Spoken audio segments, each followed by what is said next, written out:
true. You can't because you are not a doctor. I thought I fixed it, but I added more when I should have took away. That's my fault.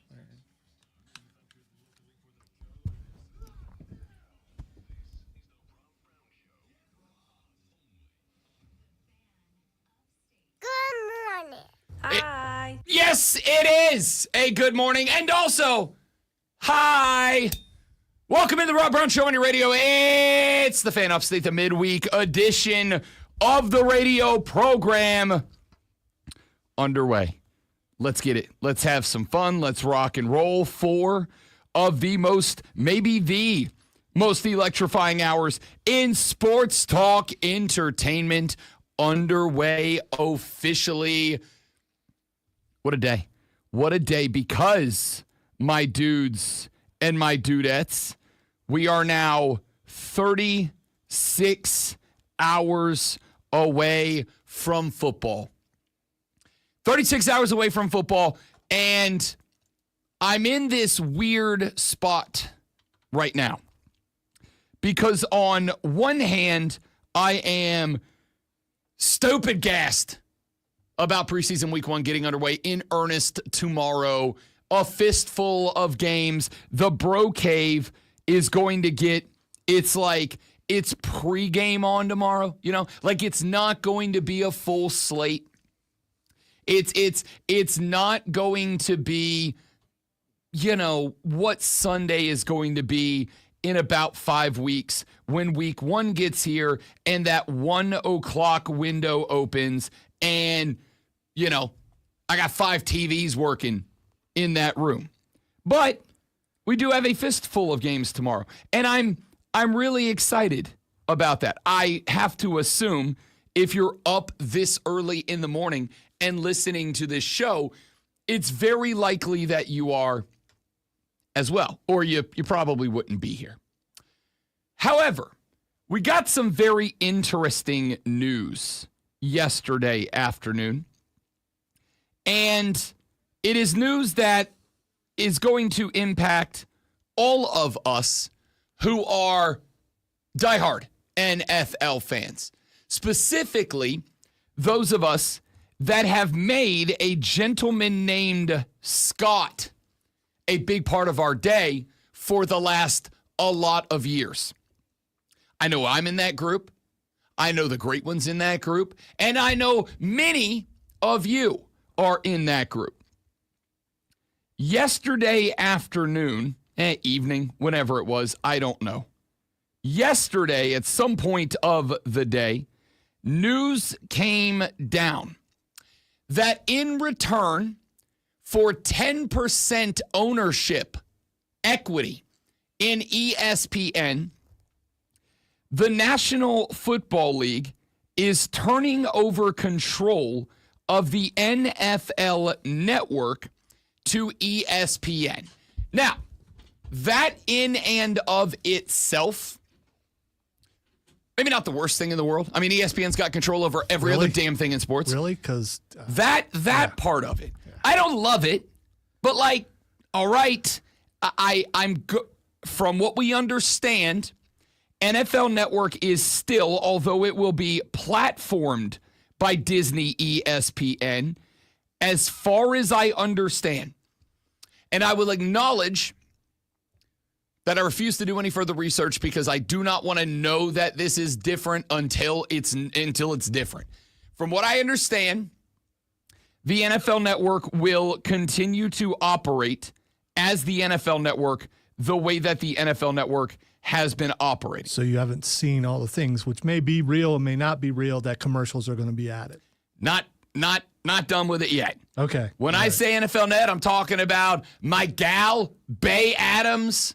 I'm talking about Get Up Football. I don't watch a lot of the NFL Net. I don't think Kay Adams weekdays. is with. She hasn't been with the NFL Network for a couple of years. Where's Bay at now? I want to say Fox, but yeah, she left a couple of years Well, ago. whatever. Again, I'll keep it a buck with you. The NFL Network survives in the Casa de Love for 2 reasons. For the last week and the next 3, because it is the best access that you are going to get to training camps. And B, for Red Zone. The Red Zone channel, the Red Zone network, the Red Zone, whatever you want to call it.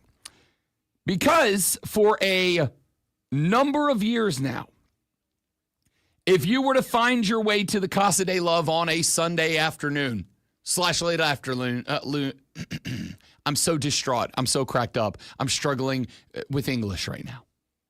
If you were to find yourself in the Casa de Love on a Sunday afternoon and then into the late afternoon, you will find, if you were in the Bro Cave, where your boy has his battle station set up for NFL Sundays, you will find that the game that I am most interested in any given window goes on the 65-inch.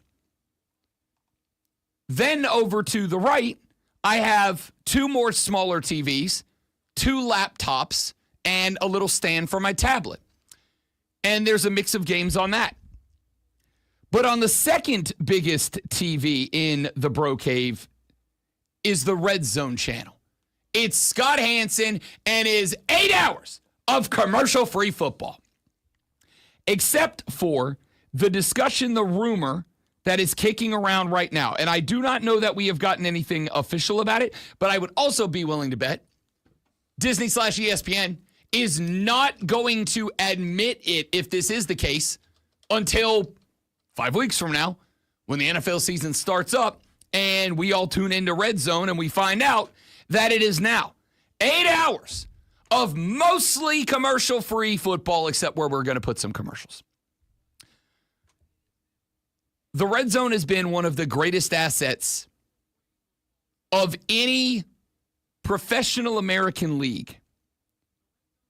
And more importantly, it's been one of the greatest assets to any fan base in the United States for a very long time. It has been a phenomenal asset to those of us that love NFL Sundays, that live, eat, sleep, and breathe to just make it to another Sunday during the NFL season. And part of the reason why is the ability to follow along with the big important moments of every game for the entire run of the early window, the late afternoon window, into the witching hour and beyond. ESPN is obviously a juggernaut. And while I would like to think that ESPN acquired Red Zone and the NFL Network because they know what an asset that entity is. And while I would like to think that they are going to look and say, yo, Red Zone's kind of enormously popular. There are guys out there like Rob Brown. The only reason that they pay for the NFL Network is Red Zone. A little bit of camp coverage during the preseason, Red Zone throughout the season. Let's not change anything. But I also know, and this is where my fear, my trepidation comes in. I'll make this point, and then I want Lonzo's thoughts on this because he's a big Scott Hansen guy like I am. By the way, Scott Hansen, in the landscape of media personalities, Scott Hansen is one of the few in the pantheon of sports talk celebrities. Nobody dislikes the guy. You will not find a guy or gal out there that's got a negative thing to say about Scott Hansen. The dude goes to work. I don't know how he does 8 hours of commercial-free football and never leaves the bleeping desk. I don't know if he's got like a Home Depot bucket under there that he does his business in. I got to shout out the unseen, unknown warriors that I know are taking care of his every need when he's on the desk. Don't mess with that, man. And the fear that I have is that ESPN is going to mess with this. And they're going to mess with it because the mouse, and I'm going to speak in I'm going to speak in drinking at the bar language, minus the words that we're bringing the FCC hammer down on us. I'm going to speak on this like guy at a bar because NFL Sundays are my most guy in a bar days, my most guy-in-a-bar hours. And this impacts me, you, Zoe, all of us in our guy-to-bar mentality. And by the way, ladies, you're a guy at the bar too. Yeah, you know I'm woke. I'm talking to you, all right? So, guy-to-bar mentality. The mouse, Disney, who owns ESPN, can't get enough money. There's no such thing as having enough money for the mouse. Everything can be monetized further. Everything can be taken, can be stretched, can be squeezed for another dollar. I firmly believe that without ESPN and the legacy and history that this company has had for years, and just so we're very clear, I watch ESPN every day. We have ESPN on in the studio right now. This is not like an outright middle finger to ESPN, but it is my opinion.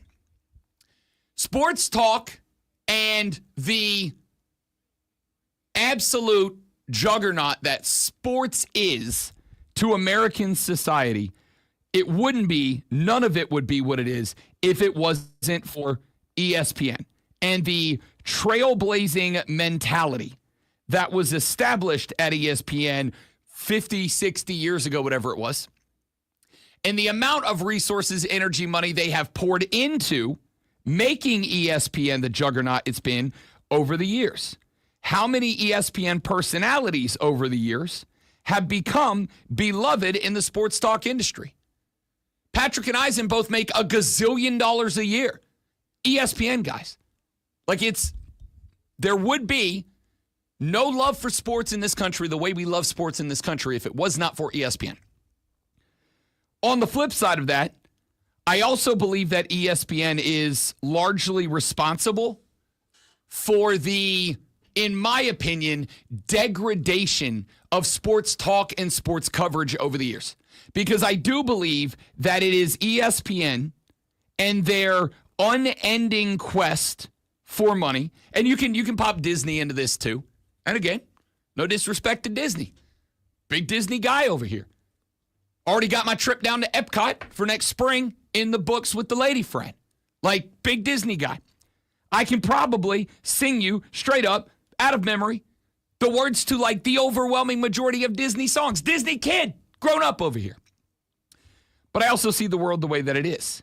In the unrelenting pursuit of dollar bills, y'all, Disney and now therefore ESPN are willing to squeeze the last nickel out of every property, out of every entity. They do not care what it is. Nothing is sacred. Nothing is off limits.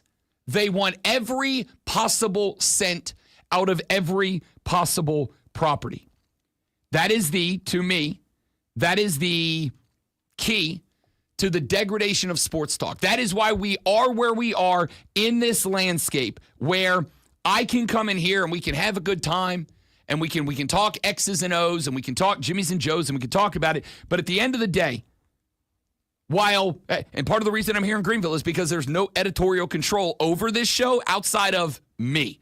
I have effectively one directive. Cover Clemson, cover South Carolina, cover the Panthers. Outside of that, Rob Brown, it's your show. It's the Rob Brown Show. Y'all talk about what y'all want to talk about. We trust you to do a good show, and that's great. A lot of radio stations, a lot of networks aren't like that. They're not like that. They're going to give you a directive about what you're going to talk about, and more importantly, they're going to give you a directive about how you're going to talk about it. And that has led to the rise of hot sports takes. That has led to the rise. There was this real funny thing going around yesterday. Brian Schottenheimer, head coach of the Dallas Cowboys, went to a press conference. He had a visor on, but he had it on backwards. Colin Cowherd, who is in that ESPN group, Colin Cowherd went on this big rant about how, that's unprofessional. That's not what an NFL coach should do. The Cowboys should be embarrassed. Schottenheimer should be embarrassed. That's what are you, a teenager? Blah, blah, blah, blah, blah, blah, blah. And within 3 minutes, somebody dug from 2 years ago and found a clip of Colin Cowherd being asked about Pete Carroll wearing a hat backwards, and he's going, I love when coaches wear their hat backwards. I love when they go against the grain. I love when they shed this need to always be this high-level professional. It's like, dude, you have literally shown us that your only thing is say the opposite of whatever the conversation is right now. When Carroll wore his hat backwards, and he was the only guy doing it, it was, oh, I love this guy. Because at the time, although Pete Carroll is largely beloved, this was also in the era where it was discovered that Pete Carroll's a 9/11 truther, right? And it was kind of popular to bag on Pete Carroll. And so here comes Coward. I love when guys wear their hat backwards and break the mold. It's great. And then Brian Schottenheimer, right now, it's popular too. It's kind of popular to go after the Cowboys. And so here goes Coward. Oh, that's unacceptable. That's irresponsible. It's unprofessional. The opinions of guys at the top is super flexible just based on whatever's going to get the ultimate reaction. And I do blame degradation of this industry in that regard on ESPN because it's the quest to get every dollar. And your eyeballs, your clicks, your attention span, that's what in 2025 gauges that. So, with all that being said, and I utilize this to A, say good morning to, and B, get the opinion of the great one, Lonzo, I'm terrified ESPN's about to run NFL Network. So, when we come back, let's get Lonzo's opinion. Because I said 5 minutes ago I want the opinion of Lonzo. And then I monologued for 5 more minutes. Because Let's go with like 12, but okay. Okay, I monologued for like 12 more minutes. But it is because something that there's not a lot that I genuinely love in my life. There's a lot I like a lot. The red zone I genuinely love. This is why I interrupt. And all you people who hate me for interrupting, this is why. I've developed a wonderful ability to never shut the hell up. So when we come back, Lonzo's going to host a segment. And he's going to tell us his thoughts on this news we got yesterday. Let's talk more about it when we come back on the Rob Brown Show in the Fan Upstate. You see. All right, good morning, guys. Welcome in. Great to have you. Stay right there. Live read coming right back. Don't go anywhere. Yada, yada, yada. BRB.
All right, we're back. Good morning, guys. Mike, Joe, welcome in. Good to have you, fellas. Thanks for being here. You're amazing people.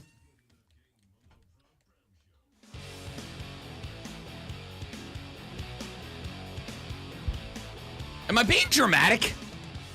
Like, I know sometimes I am the drama.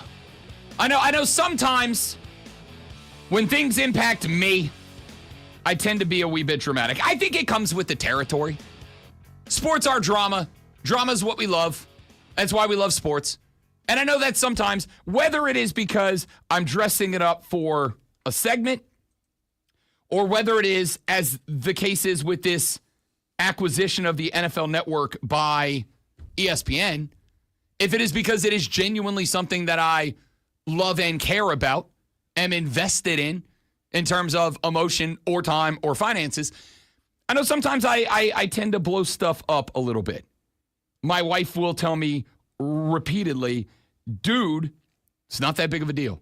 Just like take a step back and think about it for a second. And 97.25% of the time, she's absolutely correct. So I would like to ask the great one here, because he's a Scott Hansen dude. He's a Red Zone channel dude. Zoe, am I being dramatic here? Or is my concern that ESPN, and I do not think it is disrespectful, I do not think that they would disagree with it. I don't know who they is at ESPN, but an entity that is known for wanting to squeeze every dollar out of every possible thing, that is giving tens of, if not hundreds of millions of dollars specifically to personalities whose one character trait is the ability to infuriate you by saying dumb things all the time in a quest to get more eyeballs, more clicks, more responses. Am I overreacting or being dramatic in my fear that the best thing about NFL Sundays, the Red Zone channel with Scott Hansen, could be ruined by this move, by this acquisition? I think one of the things in the world that bothers people most is when someone leaves one place and goes somewhere else and is more successful. That has been the case with ESPN. Some guys have gotten out of there. They went somewhere else and proved that they didn't need ESPN. One of them is Rich Eisen. Another one is Dan Patrick. Another one of them is Scott Hansen. Scott Hansen was on SportsCenter a long time ago, was with ESPN. He left, like Rich Eisen followed him to the NFL Network. Rich Eisen left, and they told him he would fail, that he should not do what he's doing, and he became the face of that network, and that network thrived. Why? Because the NFL is king, and Rich Eisen's really good. Same thing with Scott Hansen. Scott Hansen's really good. When Red Zone came on, it's like, okay, I need the package on this network that has Red Zone because I need that. And watched it the first couple of times, is like, wow, this is football heaven. And then it became a mainstay in the household when my team was not playing. I throw it on the Red Zone so I can see what the rest of the league is doing. And so grateful that ESPN had nothing to do with it. So grateful that there wouldn't be a bunch of pomp. There wouldn't be a bunch of other stuff going on. It's just football, man.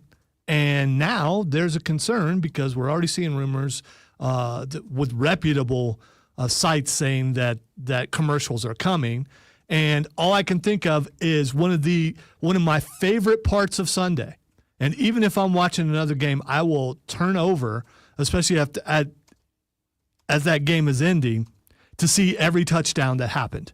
That happens every Sunday night on Red Zone, right around 7 o'clock, a little bit after 7. They will show every single touchdown that happened in every NFL game. And now what I'm picturing happen is now every single touchdown that's happening with like 5 to 10 commercials dispersed in there. And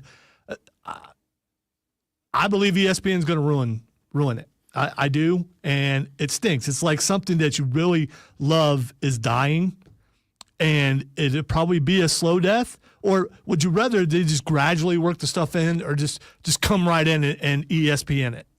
That way you can try to find some other alternative.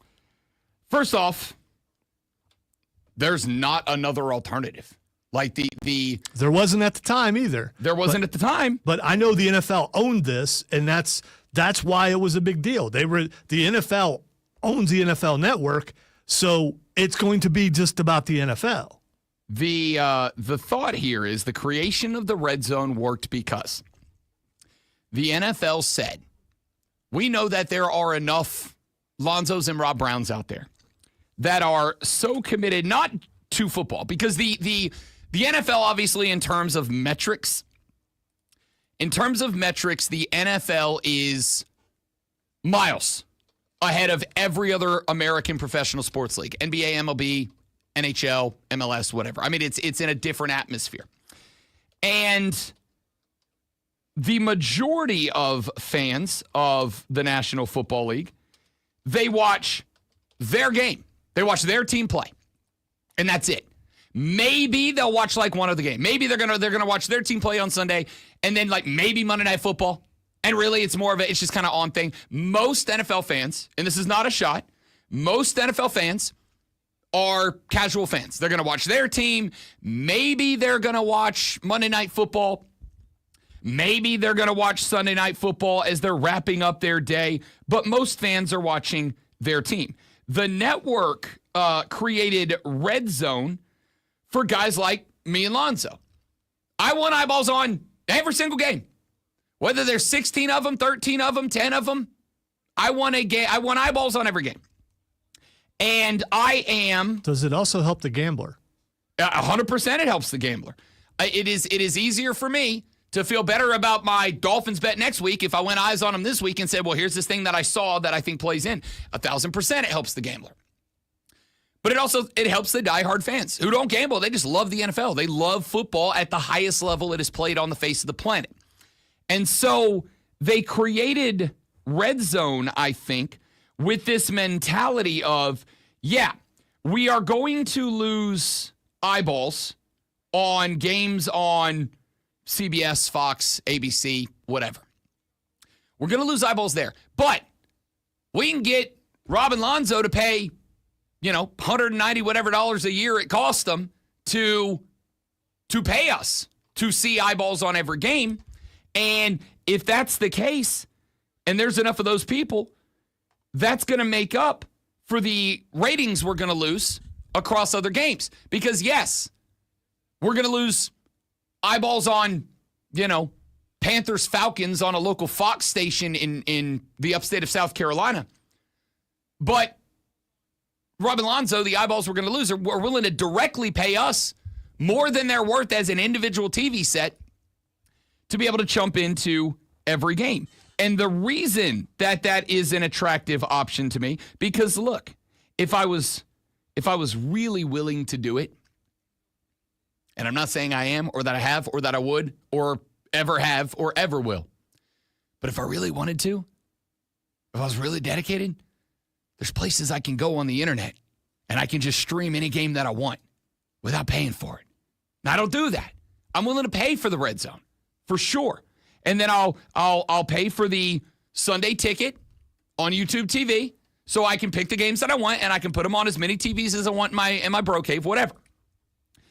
But the attractiveness of the Red Zone is that I am constantly looped in to whatever is going on across the entire NFL. If there is a better television product than let's go to the Octobox, I don't know what it is. And I'm not interrupted. It's just a constant stream of what's happening around the league. And I think we are all afraid that in Disney and ESPN, and again, I'm a fan of both.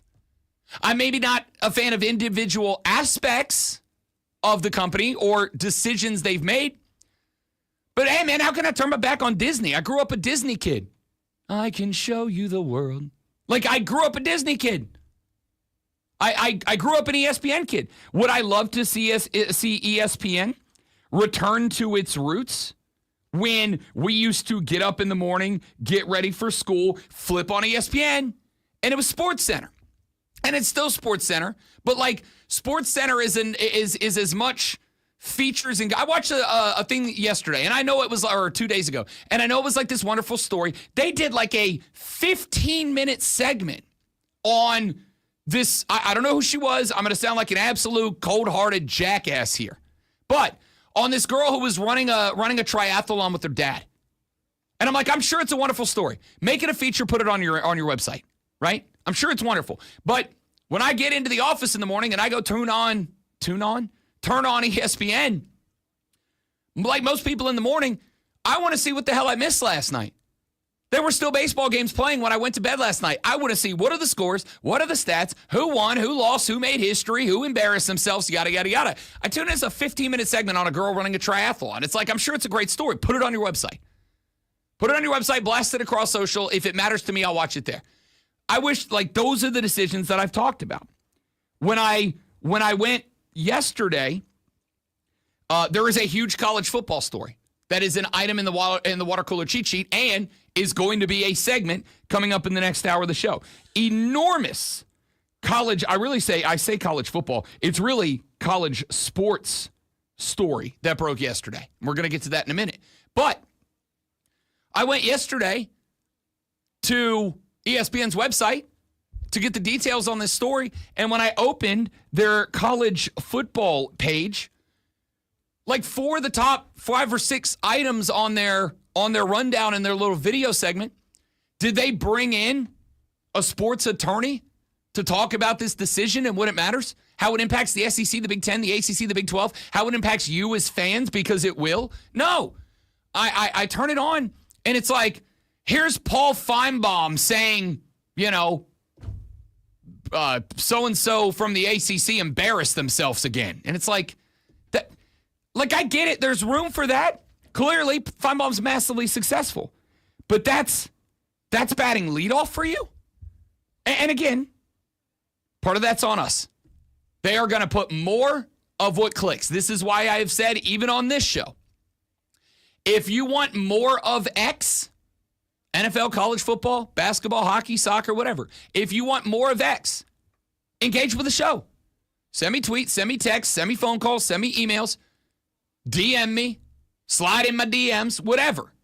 Like, if you want more of a thing, interact more.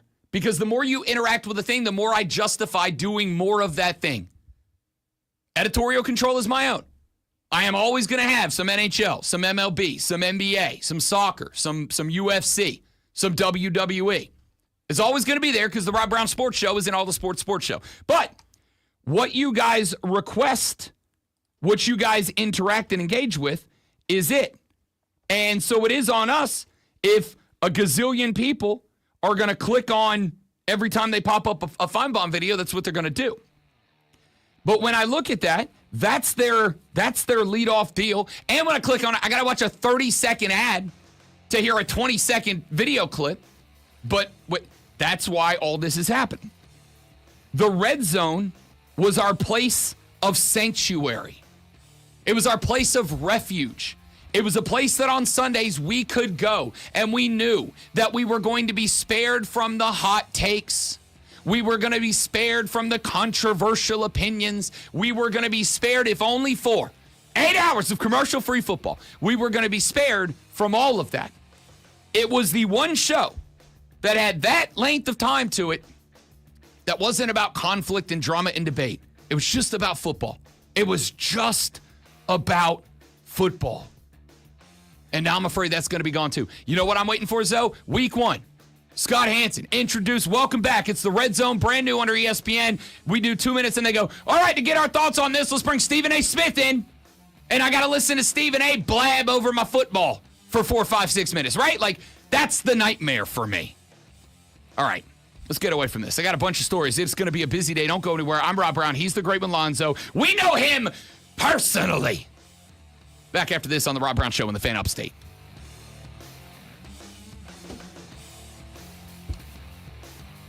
All right.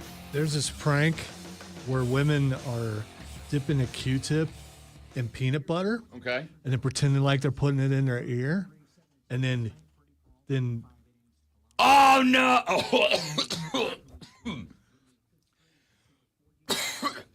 the reaction of all of their husbands or significant others is hilarious. That's great. That made me gag legitimately. Oh, stop it. I'm not kidding you. I don't know why. Lisa does the same stuff. I can't talk about things without her. I'm usually not that way. I don't know what it was about that. I do know what it is about that. I don't know why. There's no reason or justification for it. Earwax is like a thing for me. I don't know why. And I have a lot of it because I'm a 40-year-old guy. We all do. It's a thing for me. My wife is one of those weird women that just has this fascination with like body functions. Dr. Pimple Popper, she's all in. She loves, not likes, loves. Can I clean your ears out tonight? And she makes me lay my head on her lap, and she goes in there with like, not a Q-tip, like a little hook thing. That she bought this thing. I wish this was a joke. She bought this thing. It's kind of like shaped like one of these, and then it's got this little hole on the end, and then it's got a little hook on the end, and it has a camera on it that connects to an app on her phone, and she can put this in my ear, and she can watch on her phone the inner of my ear canal to that little hook grabs earwax. So she sits there like a damn doctor playing operation, and she puts this thing in my ear, and she watches it on the camera, and she goes in there, and she scrapes, and she pulls the earwax. It's like her favorite thing. She loves it. So like, I don't know why. It's one of her favorite things. When she cleans my ears, I genuinely put my head on her lap, and then I close my eyes, because when she starts pulling out earwax, it makes me gag. I don't understand why. We can go in this bathroom upstairs full of nothing but the grossest dudes on planet Earth who are in there ripping booty all morning long. It can stink to high heaven, and I'm like, God, that stinks, but it doesn't make me gag. You can rip the juiciest fart in the history of juicy farts, and I'll be like, that's funny. Earwax. I don't know why. That's a line for me. The thought of, even knowing it's a prank with peanut butter, the thought of a lady pulling it out and faking like she's eating it, oh my gosh. They never actually stick it in their ear. It looks like it looks like the people walk in and they pull it out. So they get this close to their ear. Yeah. They've already got the peanut butter in it. Someone walks in and they assume that they pulled it out of their ear. I'm going to tell you right now, I hope she's not watching, because A, that's something Courtney would do. And B, if she does, I don't know that I don't somehow develop the ability to manipulate the weave and learn magic on the spot to conjure divorce papers. Just out of thin air, the divorce papers would be there. Oh, that's gross. So you're saying you don't want me to send it to you? Yes, that's what I'm saying, Alonzo. Okay. I'm saying if you do, I'm going to make life uncomfortable for all of us. Hi, Chris. Hi there. How you feel about earwax? Does it gross you out, weird you out? There's I mean, you gotta deal with it. yeah. Yeah. There's a thing on the internet where women are like dipping Q-tip in peanut butter, and their husband walks in and they pretend like they pull it out of their ear and they start eating it. He said that to me a minute ago, and I almost threw up. Legitimately, literally. It's Right. Well, hilarious. that's yes. Because regardless of how you feel about earwax, no, I wouldn't eat it. No. Well, it wasn't earwax; it was peanut butter. That's what was Okay, funny. but- Yeah. The concept is Right. horrendous They do to the me. same thing with diapers. Like they're changing the baby and they'll have peanut butter in the diaper and be like, it smells weird. It smells like. Oh, I haven't seen those. I'll have to find that. During the break, because we talked a little bit about the popularity of the National Football League, part of the reason that this deal went through is because theoretically, it's obviously a good deal for both ESPN, Disney, and the National Football League. The NFL's NFL Network is a very lucrative endeavor, but the ability to operate it, produce it, edit it, air it, etc., is, as far as I can tell, a very expensive and time-consuming concept for the National Football League. So they get, while maintaining the name, that confused me quite a bit. And also, I don't hear anything now. What just happened? Everything's broke. There we are. We're back. Okay. I heard me, but I was also hearing me, and it confused me.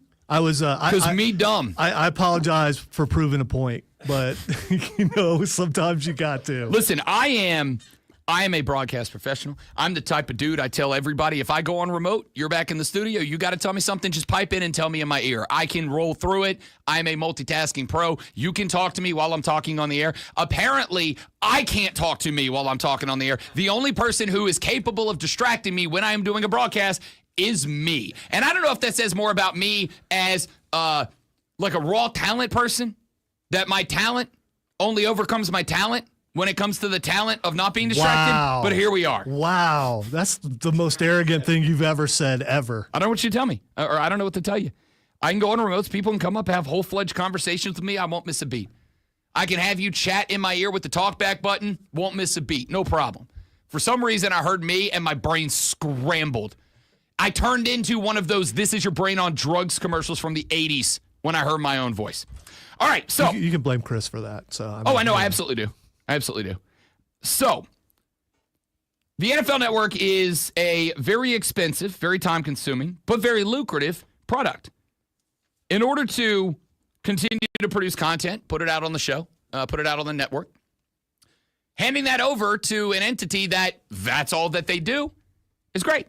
On the flip side, ESPN is, although there have been questions about whether their model of broadcasting is sustainable or not, it doesn't appear to be slowing down. ESPN is also a very lucrative brand. And so in return for the deal itself, if you missed it, the deal itself is that in return for the linear rights, they do not own the NFL Network. Just so we're clear, the NFL still owns the NFL Network. ESPN, however, owns all the broadcast rights to the NFL Net. That includes Red Zone. That includes, by the way, they are now adding 3 more NFL games annually. It brings ESPN's total to 28 games that they are airing across their brand. They have not told us what 3 games those will be this year, et cetera, et cetera. Is it possible that this is a hostile takeover by the NFL? No. Because they're getting 10% of ESPN, right? Yes. And so you get your foot in the door. Then suddenly you have 15%. Then you have 35%. Then suddenly you've taken over ESPN and made it great again. While I am in line with Mega, let's make ESPN great again. All right? While I am in line with Mega. No, because the reality is, you're so happy you got a chance to do your hands that way again. Mega. We're going to make ESPN great again. We're going to make everybody love it. People used to say ESPN's great, not in recent years. Sleepy ESPN, that's what I call him. I wish I had a better Donald Trump. It's a C, maybe C plus. You're putting too much behind it. I mean, yeah, but like as we go through the Trump administration, like he's starting to like those lines of emphasis. They're starting to get more popular. They show up every now and then. I wish we're going to make ESPN great again, people. Many people are saying, okay, I'm down for Mega. So right? What's the point of the 10% if it's not a hostile takeover? I'm just being wishful, obviously. Here's the thought. But the popularity of ESPN over the years has been because of their fingers in all the pies. And even as a hockey guy, I wish they did more NHL. As a baseball guy, I am preparing myself mentally for the fact that they're going to do a lot less baseball since they're losing the rights to Sunday Night Baseball, which is one of their bigger production pieces. They are, as they do with the NHL, which they don't own rights to, they just don't cover the NHL. SportsCenter basically pops in. They go, all right, Rangers 3, Islanders 2, Hurricanes 4, Ducks 1. All right, let's head on over to this Focus Puff Piece that Heather Dinich did or whatever. I wish they did more. I'm preparing myself mentally. Don't be disparaging towards Heather. No, listen, we're big Heather guys. We love Queen Heather. All right, she's a queen in my book. Love Heather. Wonderful. Okay, I got to stop doing that. So. Yeah, now you sound like a Muppet trying to do. I did from the beginning. I'm preparing myself. But the reality is, even though we who love the sports, I wish there was more NASCAR. I wish there was more NHL. Next year, I'm sure I'm going to be saying I wish there was more baseball coverage. I wish it was the focal. I wish it was the centerpiece that it was when I was a Ute, that you tuned into ESPN in the morning and they covered every sport across the board, and now it's just kind of like a brief mention, we move on. Could their influence, their 10% influence be they make a call and say, okay, that's enough, Dallas? Okay, all right. We're using our 10% power here. You've talked about Dallas enough. The thought would be they already own Schefter. So, Ryan Horvat. you know, I was on BetMGM last night, and Horvat and I were talking behind the scenes. Before we went live, because one of the questions they asked me on the air was Trey Hendrickson, Terry McLaurin, Micah Parsons. Who's most likely to not be on their current team in week 1? And my answer was it's Micah Parsons. It's personal now. It's not Micah trying to get more money from the Cowboys. It is now Micah versus Jerry Jones. It's personal now. And I think he sits out. I think if he genuinely sits out, Dallas has to trade him, blah, blah, blah. Not the point. Because if you did not notice yesterday, we didn't talk Dallas Cowboys at all. I'm making it an effort not to do that the rest of this week. Every other show is talking about it. Rest of the week, no more Dallas Cowboys outside of their preseason game. So, the NFL, much like ESPN, is aware that even if it aggravates the hell out of the NFL fan base at large, it gets attention. It gets attention. Why is it that, although Rob Brown is a fan of every sport, why is it that the overwhelming majority of conversations on the Rob Brown Show are what? NFL college football. Why? Because that's what y'all want. That's y'all's favorite two things. We can dabble in the NBA, we can dabble in MLB, we can dabble in hockey, dabble in soccer, UFC, pro wrestling, whatever. But at the end of the day, this is football territory, so you give the people what they want. And the only thing that measures what the people want is eyeballs, ratings, metrics, clicks, interactions. And when they have a clip of JJ saying, Hey, Jerry, is Micah Parsons going to be available for week 1? I don't know. I can't say yes. That's on Micah Parsons. I guess it's up to him, right? That clip goes viral. That clip had 1 billion views yesterday. So, of course, they're going to lead with that. I think it is more for the NFL. I think it is more about let's take this network, which has been pretty good for a lot of years, but has this crown jewel entity of Red Zone. Let's take this network that's been pretty good. Let's give it over to people who are the standard bearer for sports broadcasting, the standard bearer for sports television. Y'all run this for us. And 10% of ESPN is a huge chunk of money, but it's 10%. I don't think the NFL is really going to have interest in controlling the narrative at large. Now, that's not to say they'll never make the phone call over and be like, hey, Jordan Addison yesterday. 3-game suspension for the Minnesota Vikings because he got this is a name of the charge. He got a wet, reckless driving. Apparently that's what they call DUI in Minnesota. Wet, reckless driving. Was it raining? No, he was hammered. Well, I don't know that he was hammered. He was drunk.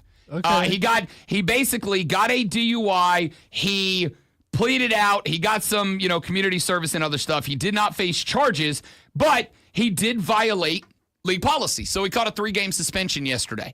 Do I think that down the line we could reach a point where Raj gets on the horn to the mouse and he goes, hey, Mick, do us a favor.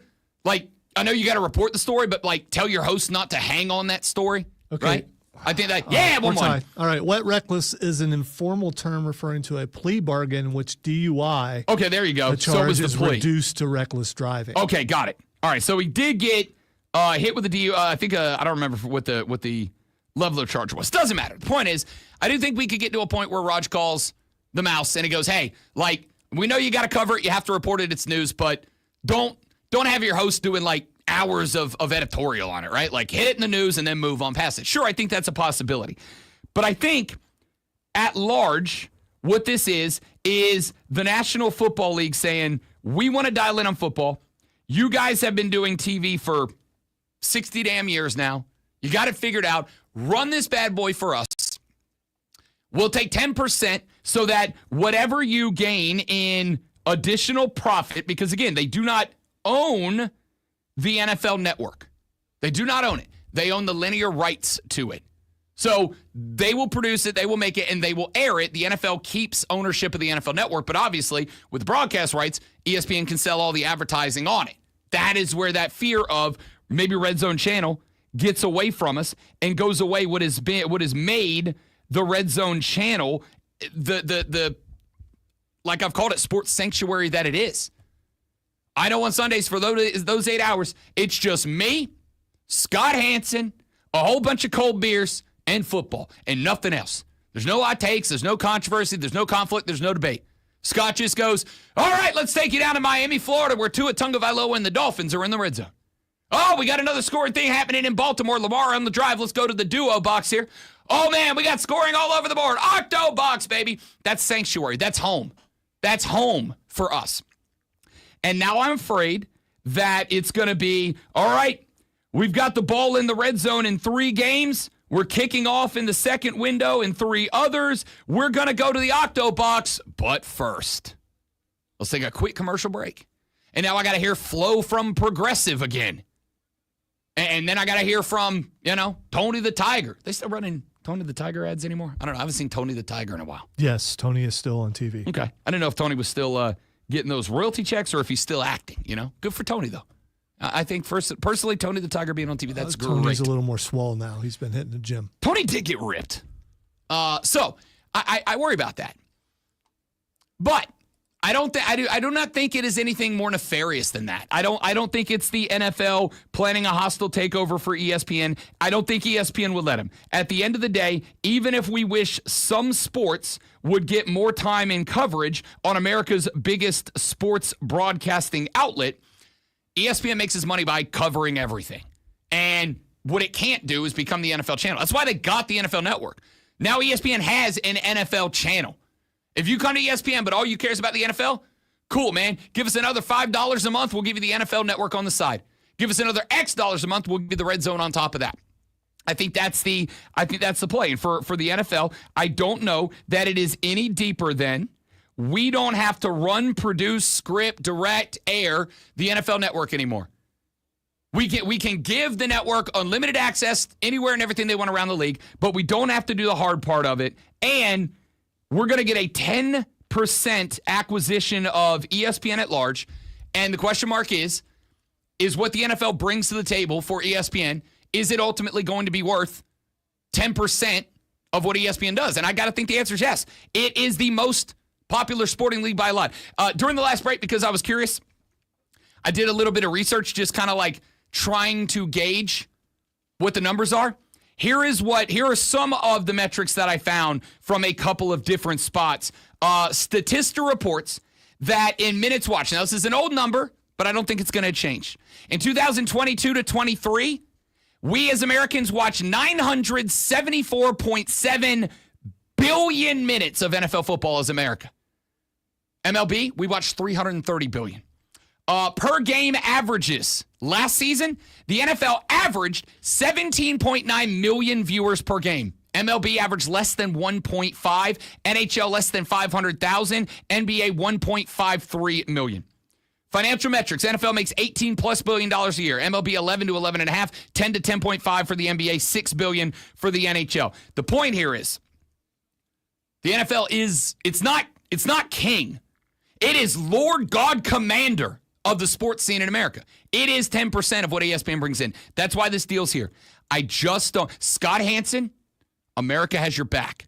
We are all here for 8 hours of commercial-free football. Stay strong, stay the course, and know that we support you, my guy. But for everybody else, let's make ESPN great again. I'm going to be doing that the rest of the day. Sports Flash. I got to go take a break. You're welcome. The Atlanta Braves dropped Game 2 of a 3-game set with a 7-2 loss to Milwaukee last night. Joey Wentz took the loss, giving up 7 hits and 5 runs in 5.1 innings with 3 strikeouts. Atlanta had 8 hits, but went just 1 for 10 with runners in scoring position. Greenville native Eli White had an RBI double and a solo home run, his 7th of the year. Rob's out of the room, so let's read some Dallas Cowboys news. Owner Jerry Jones would not comment on the availability of edge rusher Micah Parsons after practice yesterday. Jones said a large part of the decision is with Parsons himself. Just days after he requested a trade from the team and a move Jones described as part of negotiations. Cleveland Browns will start Shedeur Sanders at quarterback in Friday's preseason game against the Carolina Panthers. The 5th round selection has been sitting out of practice with a sore shoulder, but will get the nod ahead of 40-year-old Joe Flacco and the recently signed Tyler Huntley, while Dylan Gabriel and Kenny Pickett continue to rehab injuries.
Sorry, I told Chris it would mess you up, and he gave me the smirk. And I was right, but he wanted to test the dump button, and the problem is you can't do it while you're on the air because the mics kill the speakers, and that's what I was trying to tell him.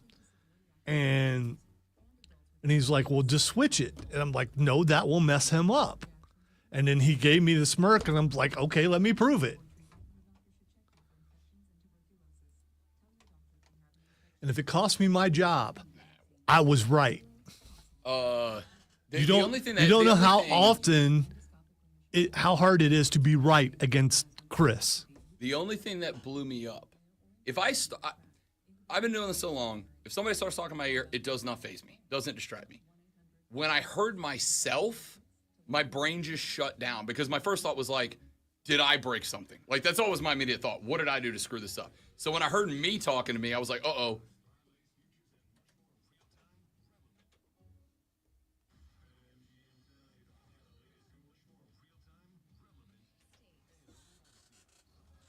That's what he wanted me to test.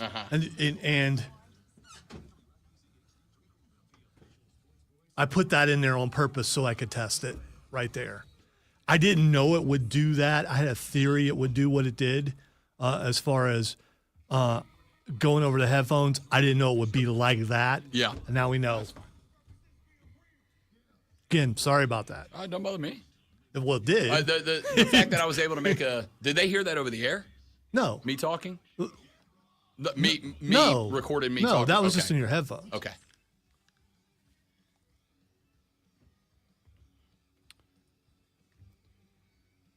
Throw Brown, son of a biscuit. I gave the lead right back. Just like that. I gave it right back. Woof.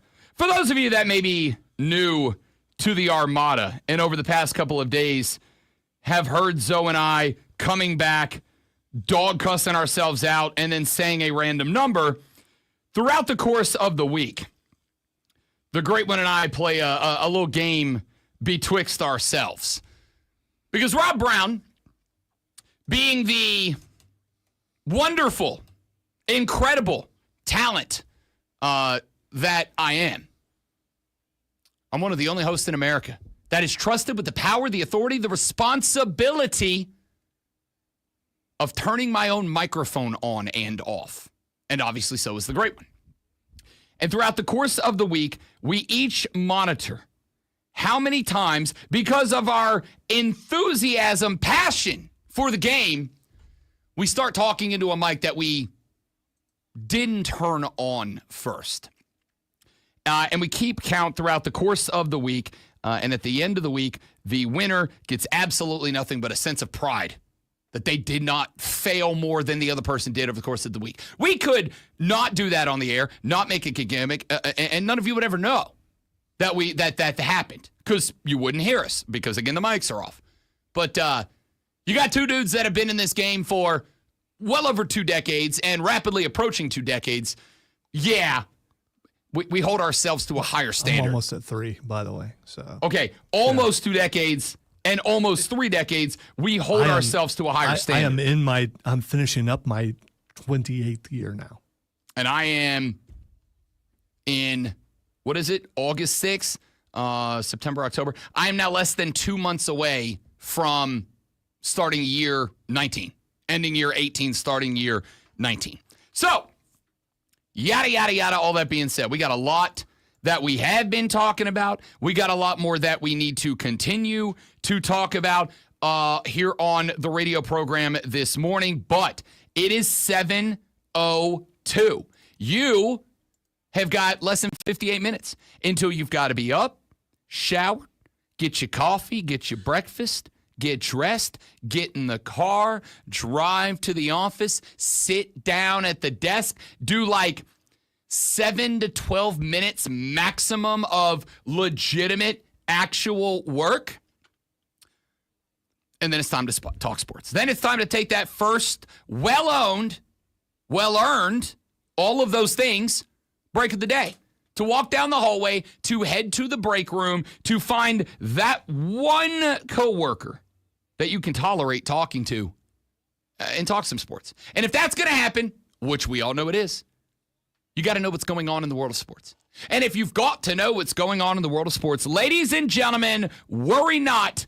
That's why Lonzo and I, every morning just after 7 a.m., do this. Are you ready for the playbook of the peculiar, the almanac of the absurd, and the encyclopedia of the extraordinary? Well, you better be, because we're diving headfirst into the 3 top stories that will have your coworkers saying, You must chill! even before they take their first bathroom break.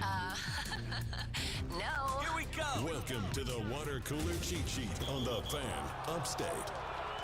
It is the Water Cooler Cheat Sheet, the top 3 sports stories that you need to know before you get to the office and start talking sports this morning with your coworkers. When you do, this is what you will be talking about inevitably. Let us dive right in with item numero uno. This was pretty much the topic du jour. That's the soup of the day of the last hour, so we will just hit it very quickly. There is actually one addendum to this story that Lonzo, you're gonna find this interesting too. And it broke an hour ago, right as we were coming on the air. ESPN is acquiring the NFL Network and other National Football League media assets, including the linear rights to the league's popular Red Zone channel, in a deal that will see the NFL in return get a 10% equity stake in the All Sports Network. That announcement made last night. ESPN will also be acquiring some other elements of the NFL. One of them is the NFL's league-driven fantasy product. If you have been playing your fantasy football through the National Football League website the last couple of years, go ahead and get that NFL account or ESPN account set up for your NFL fantasy team, as NFL's fantasy product will be merged into ESPN, making ESPN Fantasy Football the official fantasy football game of the National Football League. In a separate deal, the NFL also agreed to license to ESPN and other NFL content and intellectual property that will appear on the NFL Network and other assets. The NFL Network will, and I did misspeak on this. I said that they got the linear rights, but not ownership. That is not entirely correct. They do get the ownership rights to the NFL Network, but they will get linear broadcast rights to the Red Zone channel as an aside. So they will own the NFL Network, but it is in return for that 10% stake in ESPN. And by the way, I am not an attorney, nor did I stay in a Holiday Inn Express last night. If you don't get that expression, kids, it's because your parents are all like me. In return for the 10% equity stake, the equity stake means, and I'm bringing this up because it does address a thought that Lonzo had in the last hour about the NFL potentially down the line seeking some level of influence over ESPN, whether it is to gradually acquire more of ESPN and become potentially up to a split partner or more. 10% equity stake. This is my understanding, with the acknowledgement that Rob Brown's a big fat dummy. Equity stake says you have value, you do not have voting rights. You do not have any control. You basically, if we profit, you get 10% of it. If we lose money, you don't, obviously, but you do not have a say-so. So the NFL, if my understanding of this deal is correct, the NFL is handing over ownership and control of the NFL Network, broadcast linear rights to the Red Zone channel over to ESPN. And for the record, if they are just going to own the linear broadcast rights to the Red Zone channel, that could mean, and once again, let me emphasize, I'm a big dummy, so I don't know that I have this right. And since most of the discussion has been happening late last night after your boy was tired from a long, hard day of saying words into a microphone. It's exhausting. I got a lot of research to do about what this means today. But my understanding is if they own the NFL Network, but they only got linear broadcast rights to the Red Zone channel, that would mean, assuming I have the language correct, that the NFL would still run Red Zone Network and therefore be in control of Red Zone Network.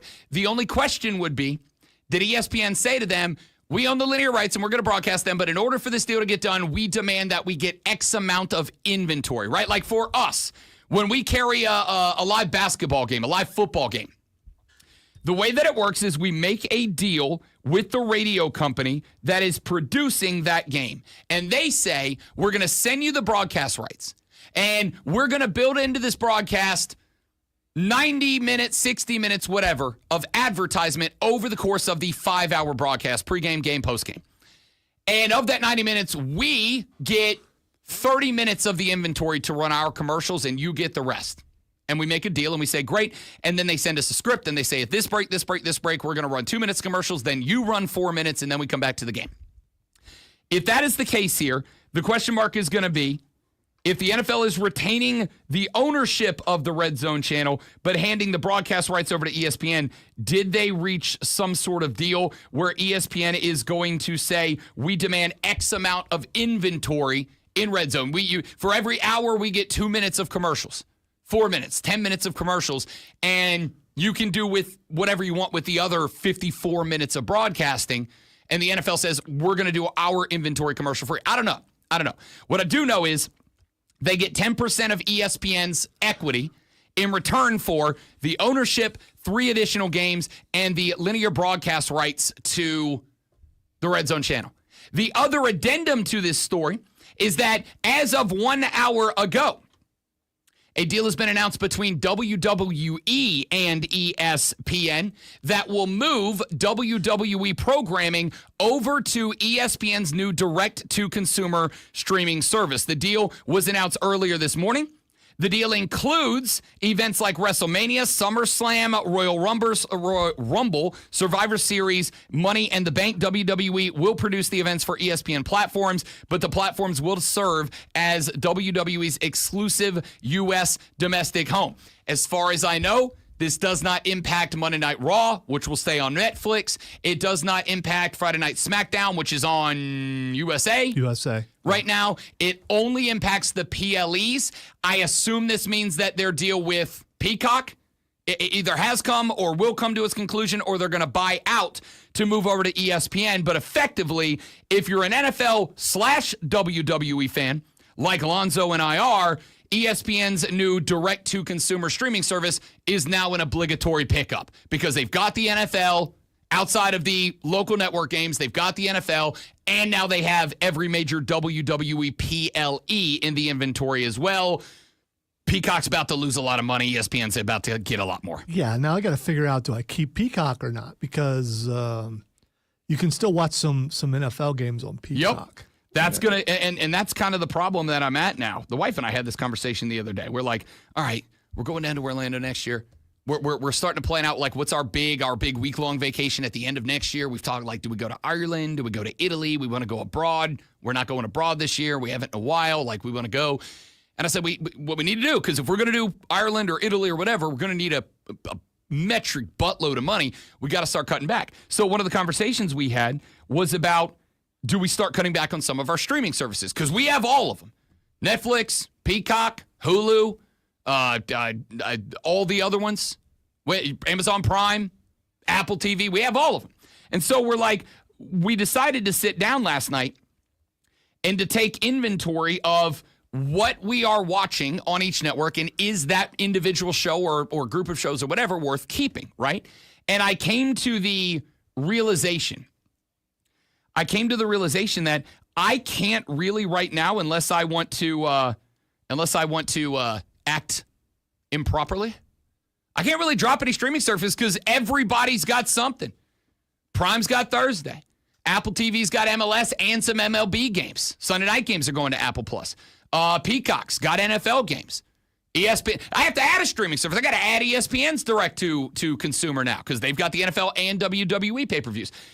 I can't get rid of any of my streaming platforms. It sucks, man. We just have cable now, Except I got to eat up a bunch of memory on my Xbox with 19 different apps. I'm concerned about ESPN because they have the rights to UFC, but you still got to buy the pay-per-view. The add-on, yeah. So now are PLEs going away? Is it going back to pay-per-view? That's a great question. I will be honest with you. That would make me less inclined.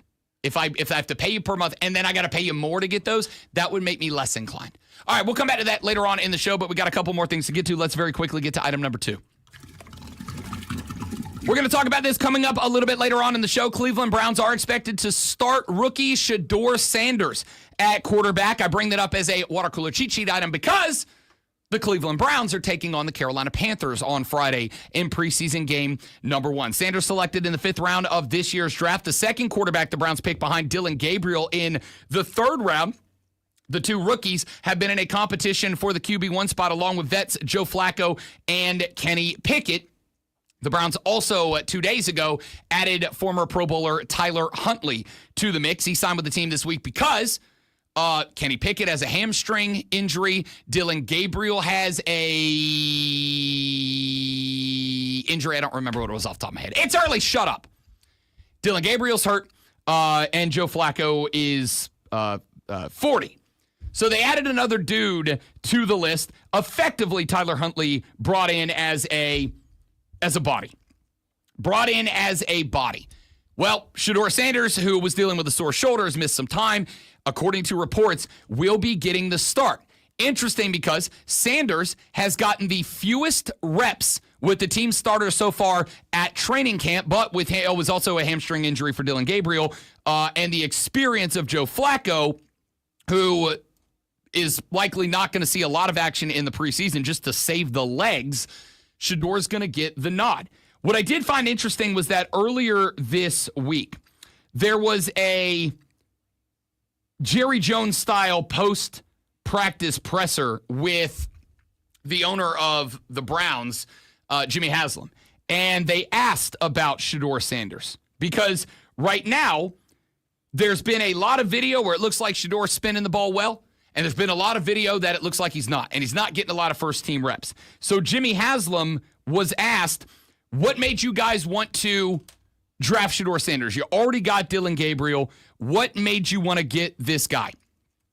And Jimmy Haslam very quickly said, that wasn't my pick. That was Andrew Berry, the GM. When an owner goes right to, that's not my guy, that was my GM's guy, it's on him, that means the owner doesn't have a lot of faith in that guy as the pick. Shedeur is going to be under the microscope on Friday against the Carolina Panthers. The reason this is interesting is not just because you can say what you want. The story of Shedeur Sanders is going to be an interesting one through the rest of the preseason and into the regular season. But on top of that, remember, over the weekend, Dave Canales announced the Carolina Panthers are starting their starters in the first half of the first 2 preseason games, which means Shedeur Sanders is going to get his first look at the NFL as QB1 on Friday, but he is lining up against the Panthers' number 1s, starters on defense. This game, to me, just got way more compelling. We'll talk about that later on in the show, but I got to get to item number 3. This, I'll give you the nuts and bolts very quickly, but we're going to talk more about it coming up in the next segment.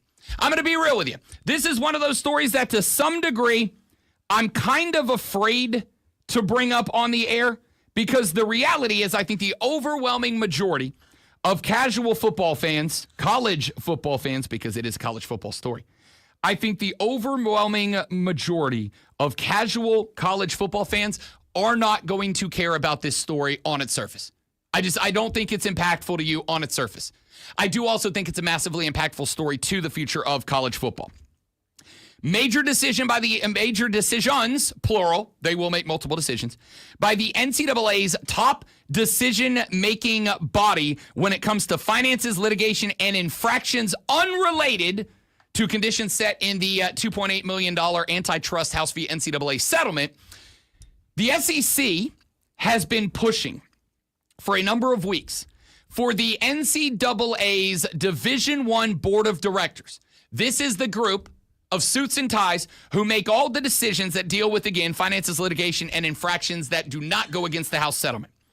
The SEC has been pushing for the Board of Directors which do take votes from the conferences, to give the 4 major conferences, the SEC, the Big Ten, the ACC, and the Big 12, a 17% voting share. Why is that number interesting?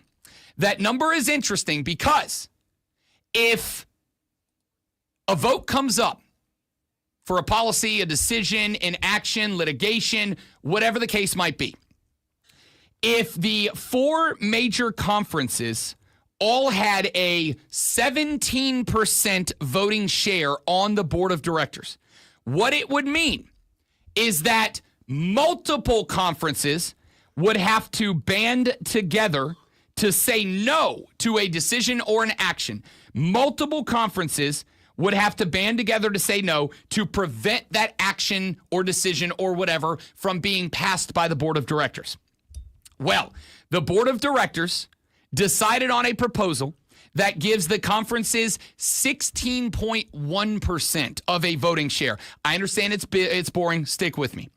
At 16.1% of the voting share, that case is not the same now. With a 16.1% voting share, major decisions by the NCAA's Board of Directors will now need either approval from all 4 major conferences or 3 of them with help from smaller conferences to pass any sort of rules, decisions, actions, whatever. Had they gotten the 17% share, then the Power 4 just needed 3 of them to agree on a thing, and they pretty much got unilateral control, which means if the SEC and the Big Ten wanted this, they just needed to make either the ACC or the Big 12 jump on board, and they got their way. Now, all 4 must agree, or 3 must agree, but they must be able to talk smaller conferences in. This is massively important to the future of college football, and when we come back, I will tell you why. This actually hands a little bit of power back to the ACC, to the Big 12, and to all the smaller conferences that play under the FCS banner. I'll tell you why when we come back. I'm Rob. He's Lonzo. The Rob Brown Show's on your radio. Ladies and gentlemen, you're listening to The Fan Upstate.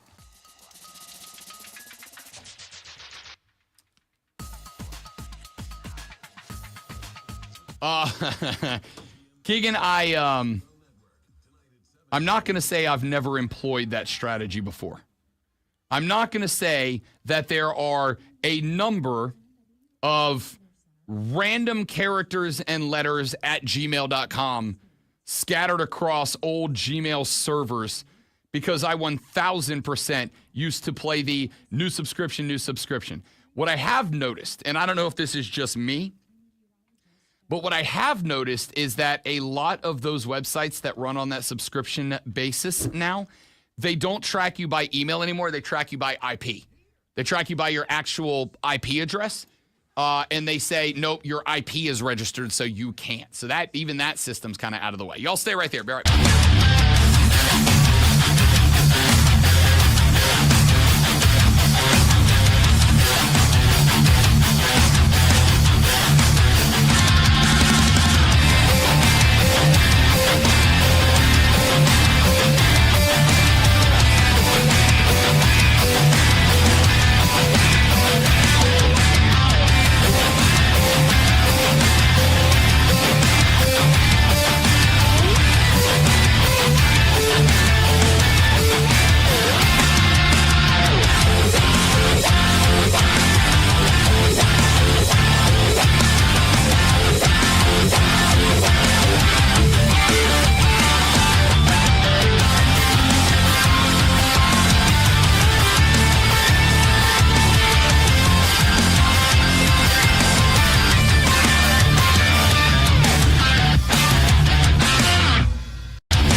Reported yesterday by the Associated Press that the NCAA's top decision-making body, top men, the NCAA Division I Board of Directors, has a new voting format. Now, the Board of Directors, and this is obviously something that does not enter the scope of most college football fans, rarely, if ever. The Board of Directors is the number one decision-making body when it comes to finances, litigation, and infractions. Now, infractions unrelated to conditions set in the $2.8 billion antitrust settlement. Obviously, if something falls into the scope of the settlement, it must follow the terms of the settlement. But all other decisions involving the NCAA when it comes to litigation, finances, or infractions run through the Board of Governors. The Southeastern Conference, in honestly, like a story that I don't even think we've really brought up. It is kind of floated across my radar a few times. And while, because I'm a big dork loser nerd, well, I very much am intrigued by stories like this because I recognize the weight of stories like this, not to what happens on the field on Saturdays, at least not directly, but the weight that it carries when it comes to shaping the future of college football, which right now, obviously, although it does for right now feel somewhat stable. Obviously, we got the story about North Carolina last week that UNC is already engaged in conversations to join the Southeastern Conference. There were some other stories about other schools in the ACC that were also engaged in those conversations. I haven't seen any of them come across with the reporting weight behind them that the UNC story came across the radar. But those stories are interesting to me because these are the stories that happen now that down the line will have some level of impact. If and when stuff starts to change as far as making students employees, giving them benefits, allowing them to unionize, etc., all of those decisions will be run through and largely decided on by the NCAA's Board of Directors, as I understand it.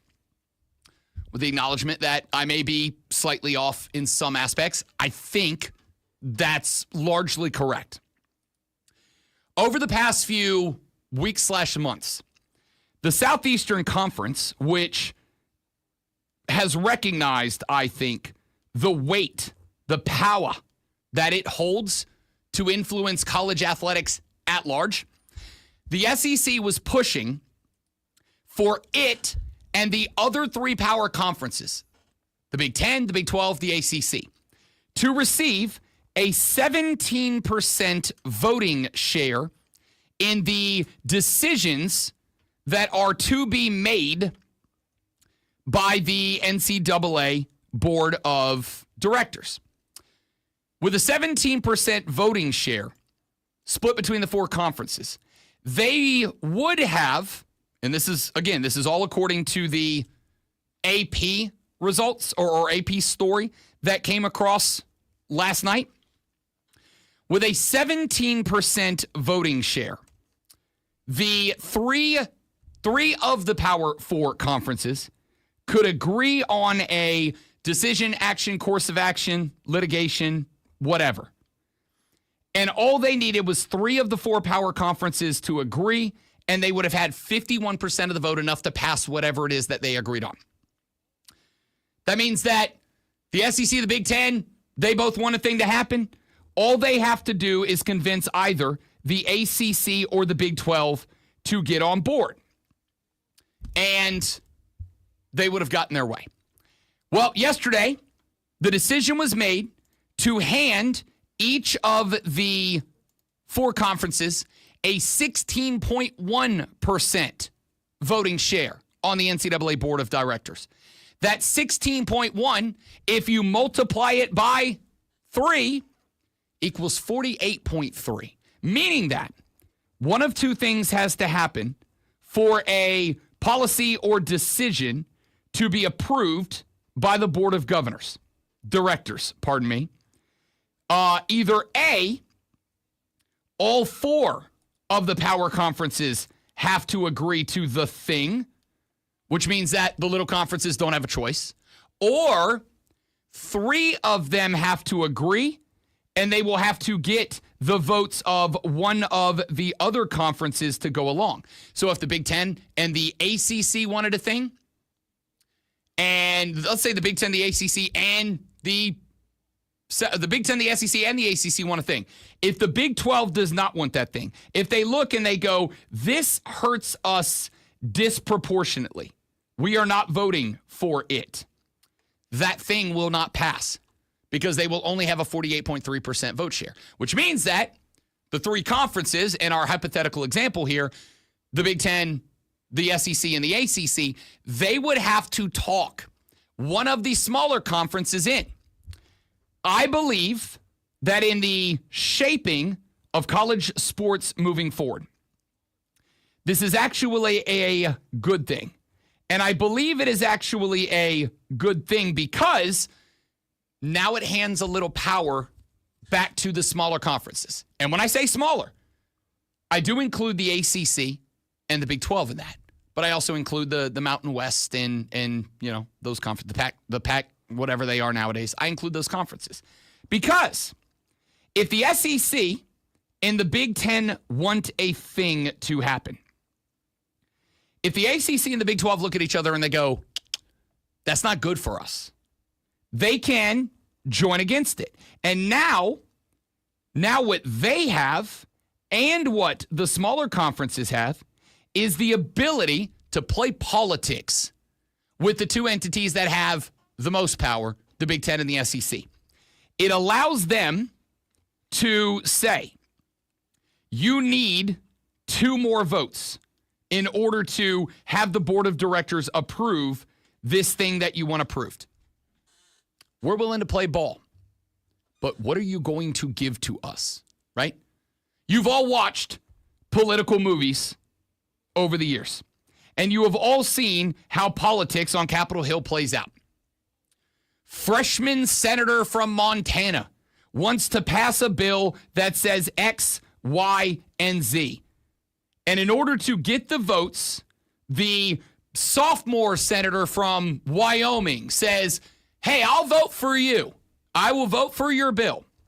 But if you want my vote for your bill, what I need you to do is I need you to guarantee me that you are going to vote for my bill. And maybe that bill isn't as good for the fine folks of Montana as it is Wyoming, but the bill that he really wants to pass is.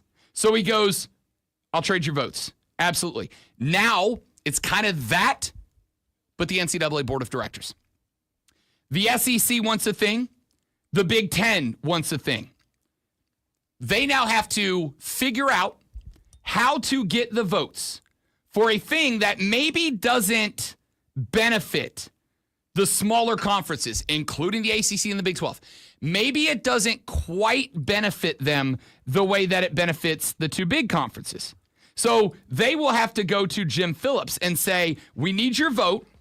And in return for your vote, if you give us your vote on this thing that we want, we will give the ACC this.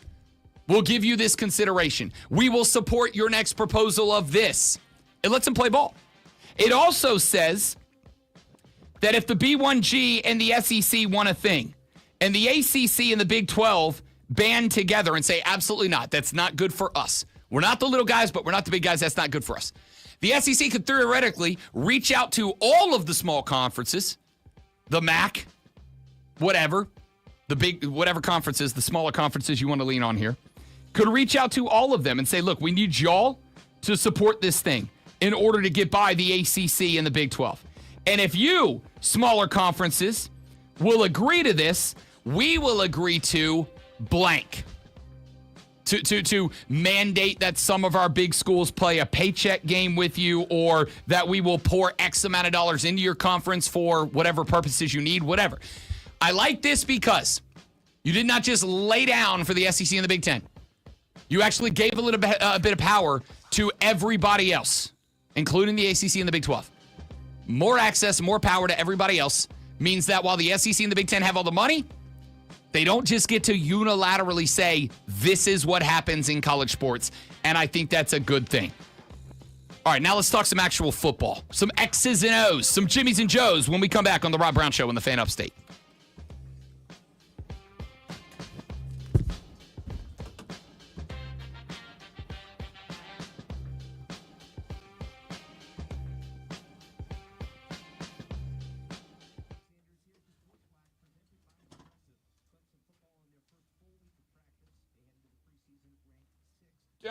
No. Stay right there. Stream BRB. Chat.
The Hot Rod Brown Show. Back on your radio. I'm Hot Rod Brown. He's the great one, Lonzo. Hot Rod's such a dope name. Like I can't tell you how much I absolutely love that Mr. Deep-voiced announcer guy saying what he said, either accidentally or on purpose. We don't really know yet. I think we do know. We both want to think it's on purpose. My understanding is that he is blind, which means he may have actually seen no Rod. It means that someone wrote Rod. Also a possibility. I mean, did they write in cursive? Because, the D and the B in cursive, very similar. I don't know how it works. The fact that I don't know if he has a translator. I've seen those before where they my phone will read messages to me. I just push the button. If I don't want to pay attention, push the button and it'll read it out loud. I wonder if that's it. So I'm just saying the powers that be are messing with you. Possibility. Listen, terrible prank. Make people call me Hot Rod. That's awful. I hate that. Definitely don't call me Hot Rod. Don't try to reverse it because he'll find another way. I think the next custom team jersey that I get, I think I might put Hot Rod across the back. Instead, I put Rob Brown across every jersey. Because I'm an attention hog who loves going to sporting events and having people come say hello. If you see me at a sporting event, come say hello. I love it. So I put Rob Brown across the back for that reason. I might have to go with Hot Rod across the next jersey. I might have to. I got another Greenville Triumph jersey that I'm ready to pick up. The alternate jersey this year. It's got a collar on it. It's a polo shirt. Oh, I love a collared soccer shirt that I got to get made and customized. I might throw the 3 and Hot Rod on the back of that. We'll see. Hey, Dave Canales. Have you heard of this guy? Why did I just turn into a late night TV show host? You heard of this guy, Dave Canales? Okay. Dave Canales is the head coach of your Carolina Panthers. The Panthers, of course, are taking on the Cleveland Browns in preseason game numero uno on Friday. The big news story about that game right now is that the Browns have not officially announced, but sources, hashtag trust me, bro, out of Cleveland, are reporting that the plan right now is for Shedeur Sanders to get the start at QB1 on Friday. And this is not a Shedeur Sanders take. I'm just giving you the setup to talk a little bit about Dave Canales. The belief is Shedeur is getting the start. And the reason that is interesting is because obviously Shedeur Sanders had aspirations of being the first quarterback off the board in the NFL draft. Not only was he not, he wasn't even the first quarterback on the team that drafted him. They got Dylan Gabriel out of Oregon. Well, Gabriel has a hamstring injury. Kenny Pickett, the vet they brought in to compete with Shedeur and Dylan Gabriel, he has a hammy injury. And Joe Flacco has a I'm 40 injury. He's not going to see a lot of the football field in the preseason. And so while they did bring in Tyler Huntley, it is expected Tyler Huntley was just brought in effectively as a body to give them some more dudes that can throw passes. Now, let's keep it a buck. How hilarious is it if Tyler Huntley comes in and outduels Shedeur and Dylan Gabriel? That'd be the most Browns thing to ever happen. But blah, blah, blah, blah, blah, blah, blah, blah, blah. The story of Shedeur Sanders is going to be interesting, especially considering Dave Canales, head coach of the Carolina Panthers, said over the course of the weekend that the plan as of today is that the Panthers will play all of their starters for the first 2 quarters, the first half of the first 2 NFL preseason games, including Friday. Meaning, Shedeur is going to get his first NFL start. It is a preseason start, but his first NFL QB1 action against an NFL starting defense. This is interesting because it's going to be interesting to see what Shedeur does for the Browns, A. It is also going to be interesting to see what the Panther defense looks like because we have talked quite a bit about the offense. We've done a couple of segments on the defense. By the way, Derek Brown, who is expected to return, has been sitting out from practice the last couple of weeks. Days, not weeks. Last couple of days because of bruised ribs. And as somebody who has been there, done that, that sucks a lot, and I get it. Derek Brown, take your time, all right? Cousin to cousin, take your time. Get right. Blah, blah, blah, blah, blah, blah, blah, blah. Dave Canales. Oh, because Brown. Okay. There you go. Okay. We got you there. Dave Canales was on Up and Adams, the TV show / podcast. I looked up earlier. I think it's FanDuel that she's with Okay, now. I think you're right. I think you are correct. Hey Bay, Kay Adams on the Up and Adams show, which, by the way, top tier podcast name, right? Up and Adams, top tier. She sat down with Dave Canales live from Panther training camp in Charlotte, North Carolina, and he gave some clips, some quotes, some sound bites. We're going to listen to a couple of them over the next couple of days, but I will say this. I like Dave Canales a lot.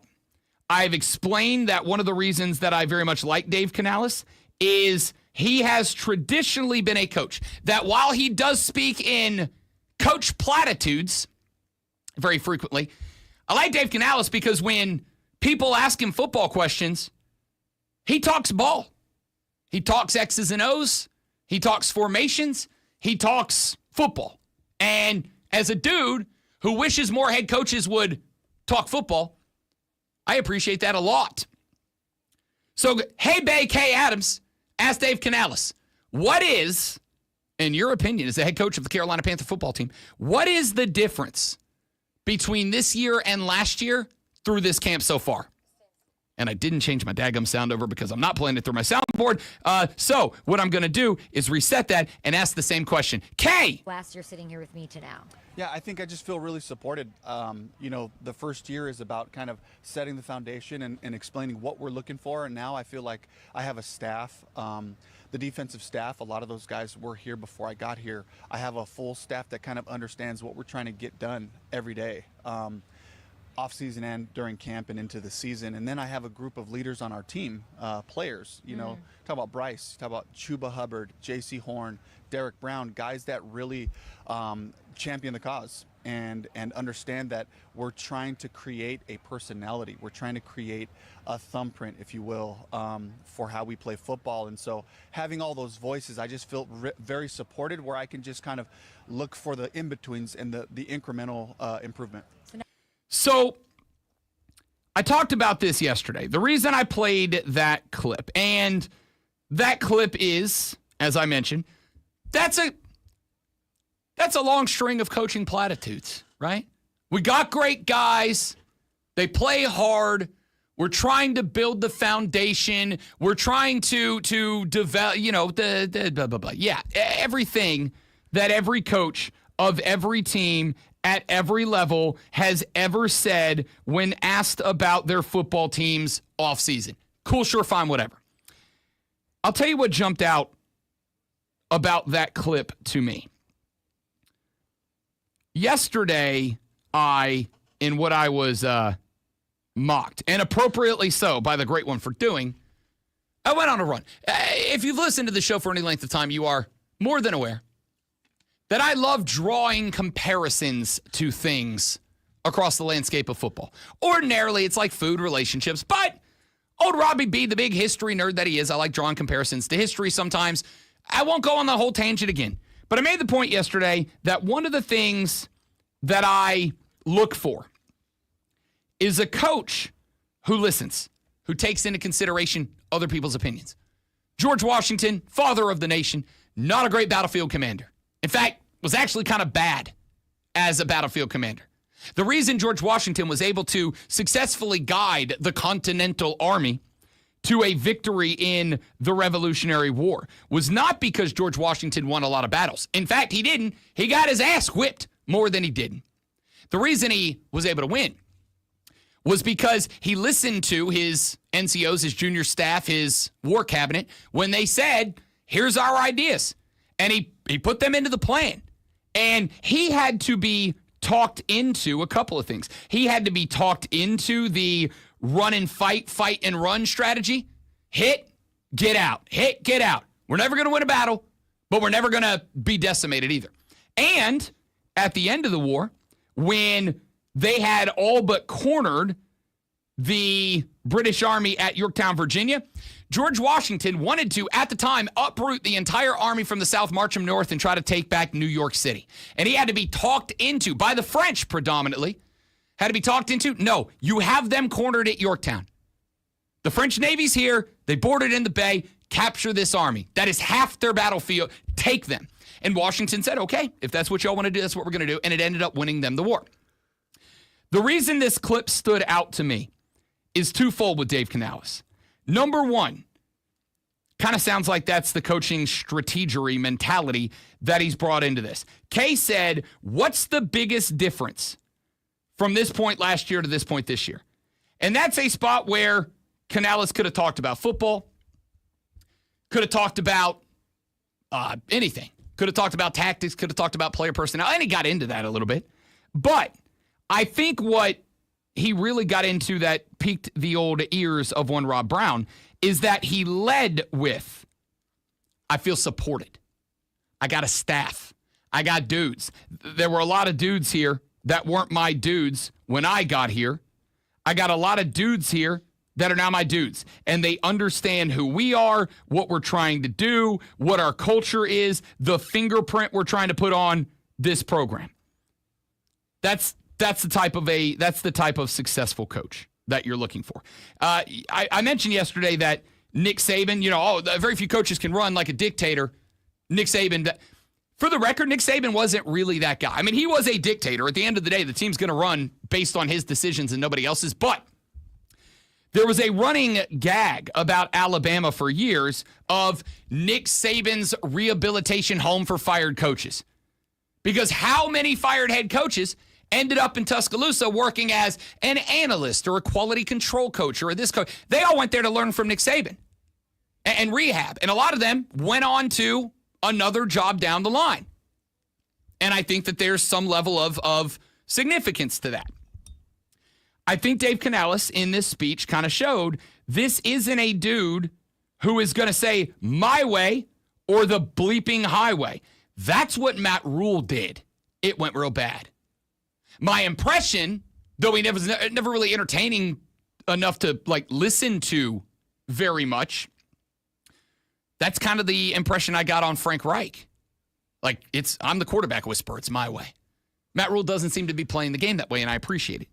But I think it also harkens back to that clip on The Blueprint, the Carolina Panther YouTube series from draft night, where the Cardinals rescinded the offer that they had previously made to Carolina for the number 8 pick if Carolina went on the clock and Tetaroa McMillan was still there.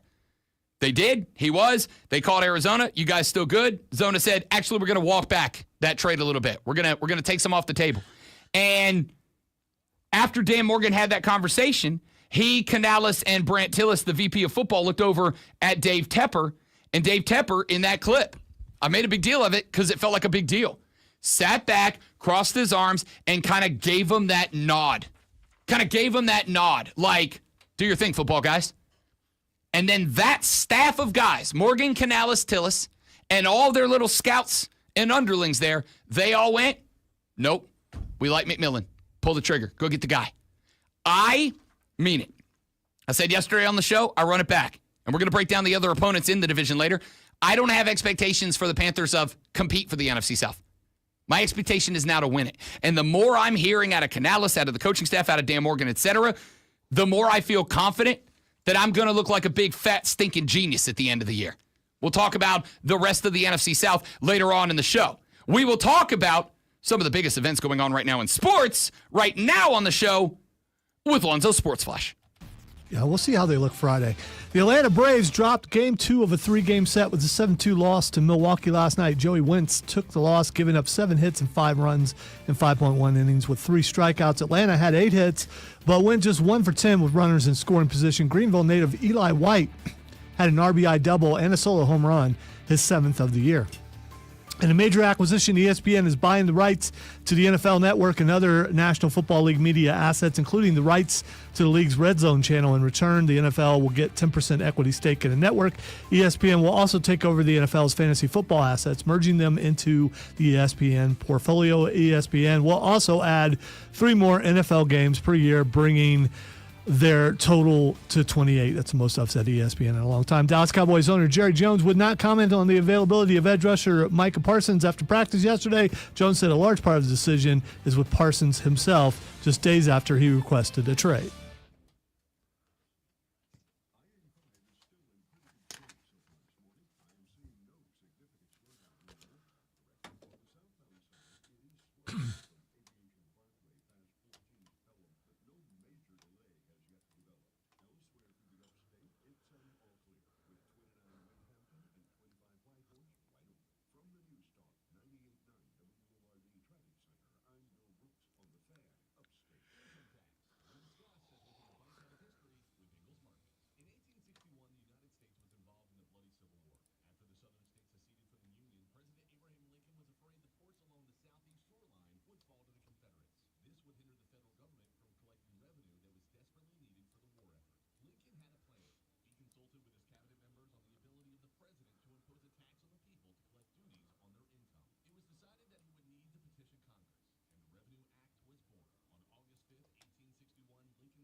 So, there are 2, take it with a grain of salt, rumors going around right now about this ESPN thing. Number 1, if I asked you what you thought the subscription cost, I'll let you finish your mouth first. No, we're good. If I asked you what you thought, chat, you can play along with this as well.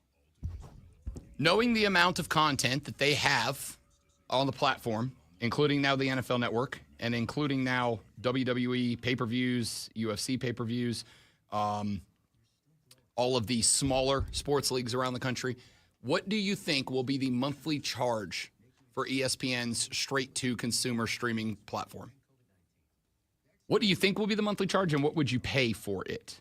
I thought they said like $29.99. Okay, so you already know. It's $30 a month. Okay.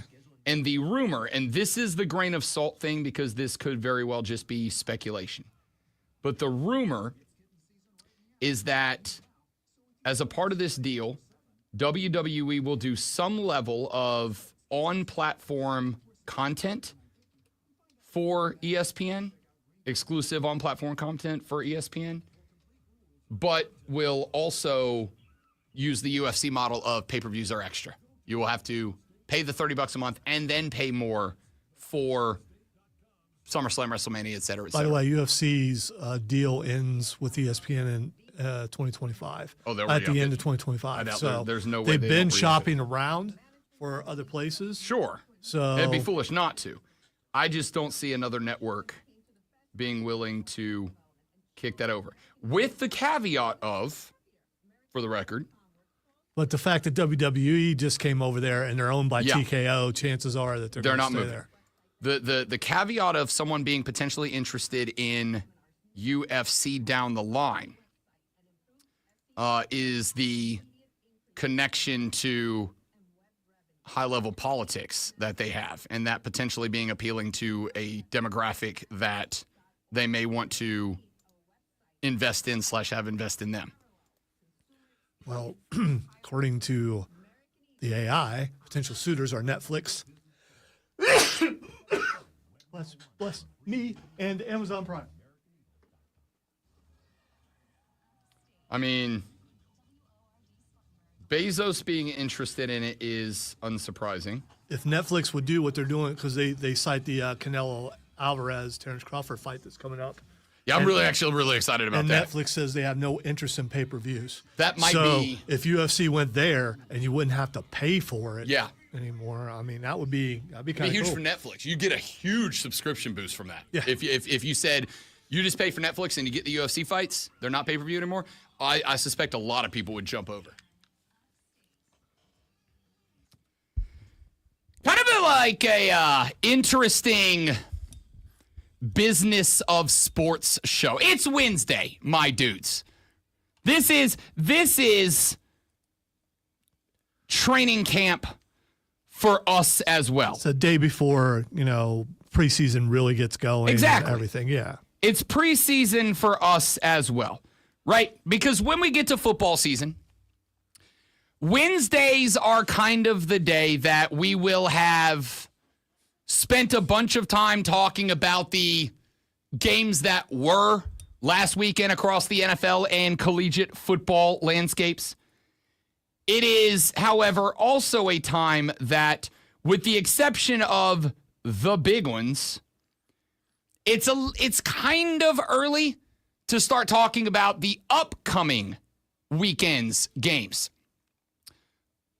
because we are still learning about ramifications from the last week. We're still finding out what guys may have gotten hurt or injured, what changes are being made, etc. So ordinarily during football season, just throughout the course of my career, Wednesdays are kind of the day in football season where we talk some football, but it's a lot of the human interest side.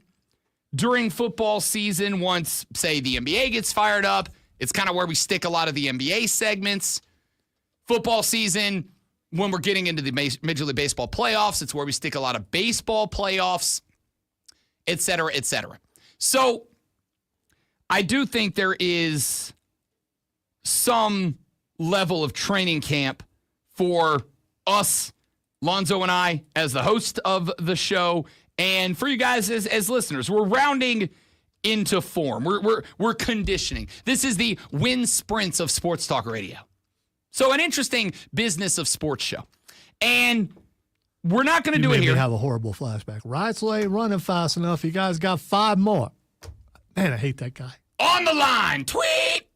Oh, God, on the line. Oh, that was the phrase of Bobby Moore. On the line. That was Oh, God. 30 years ago. I still hate that guy. On the line was the equivalent of him looking me in the eyeballs and going, "You ready to spend about 20 minutes throwing up? Because you're about to." By the way, I was the fastest lineman. I won every single one of those. But he made everyone hate me.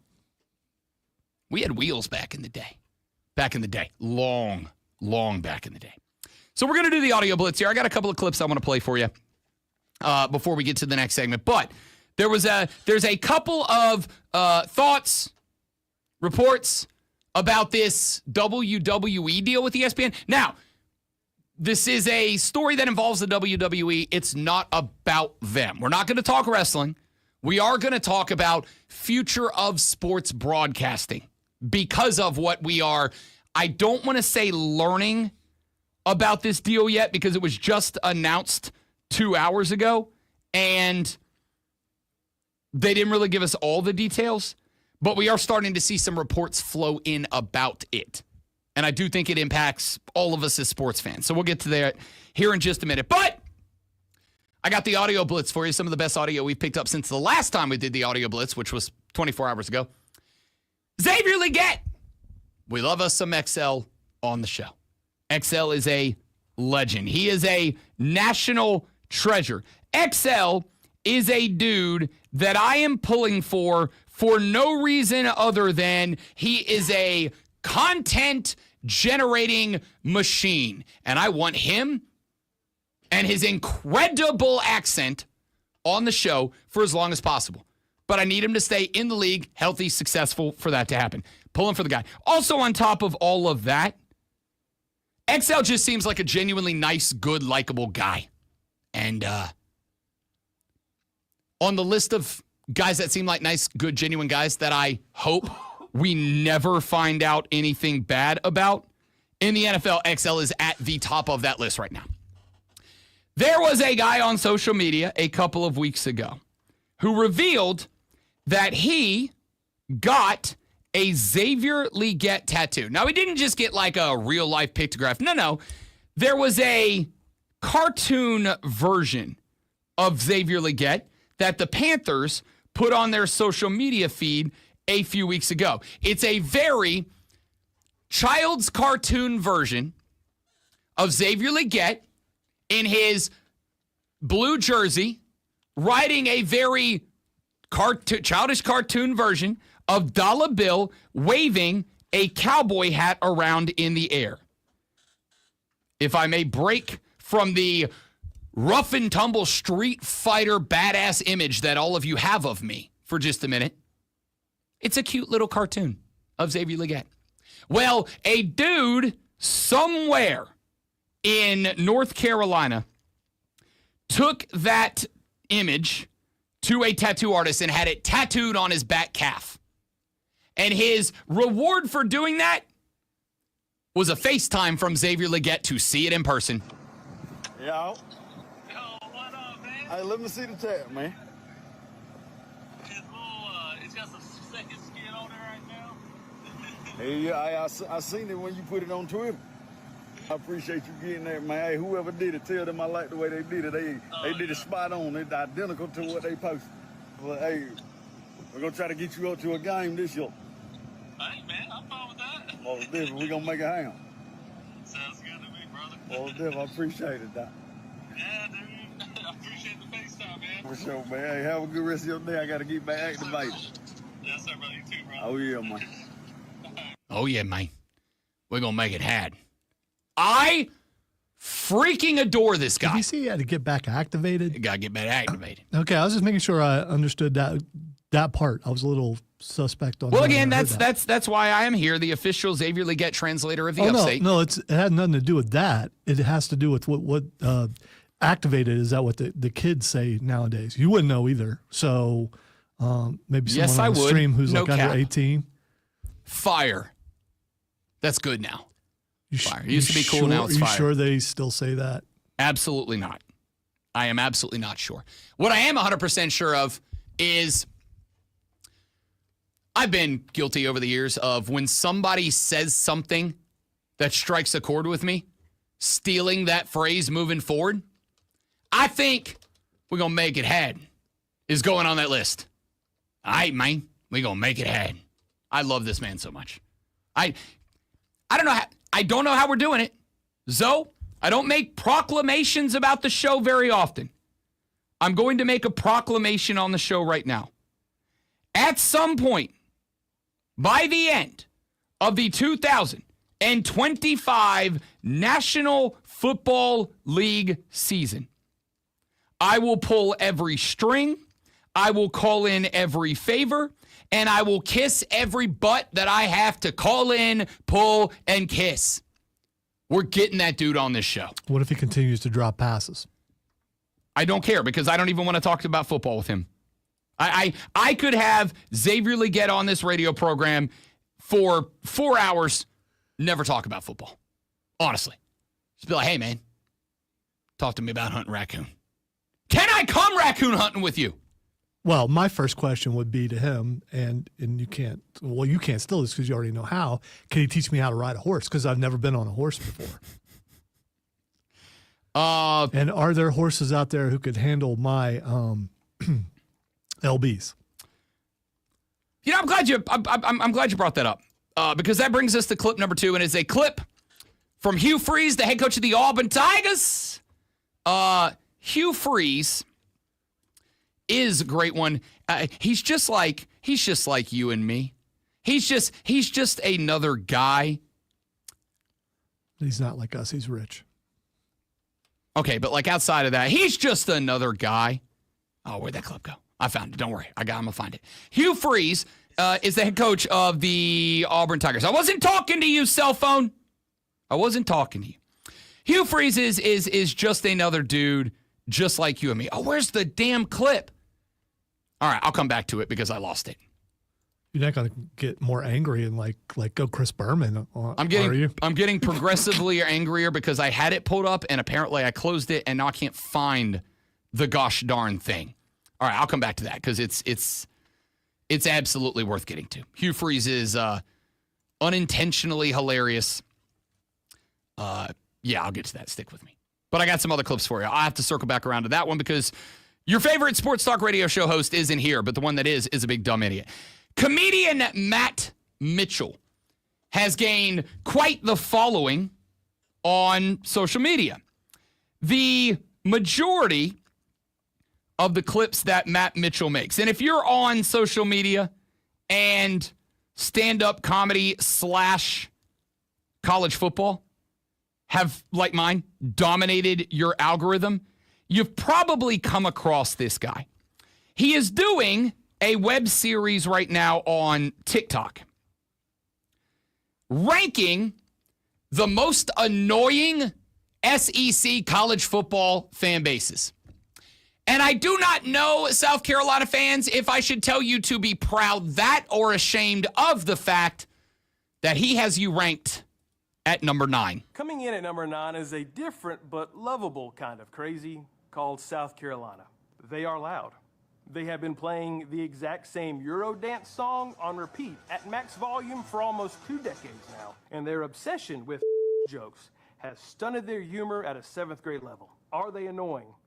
Yes.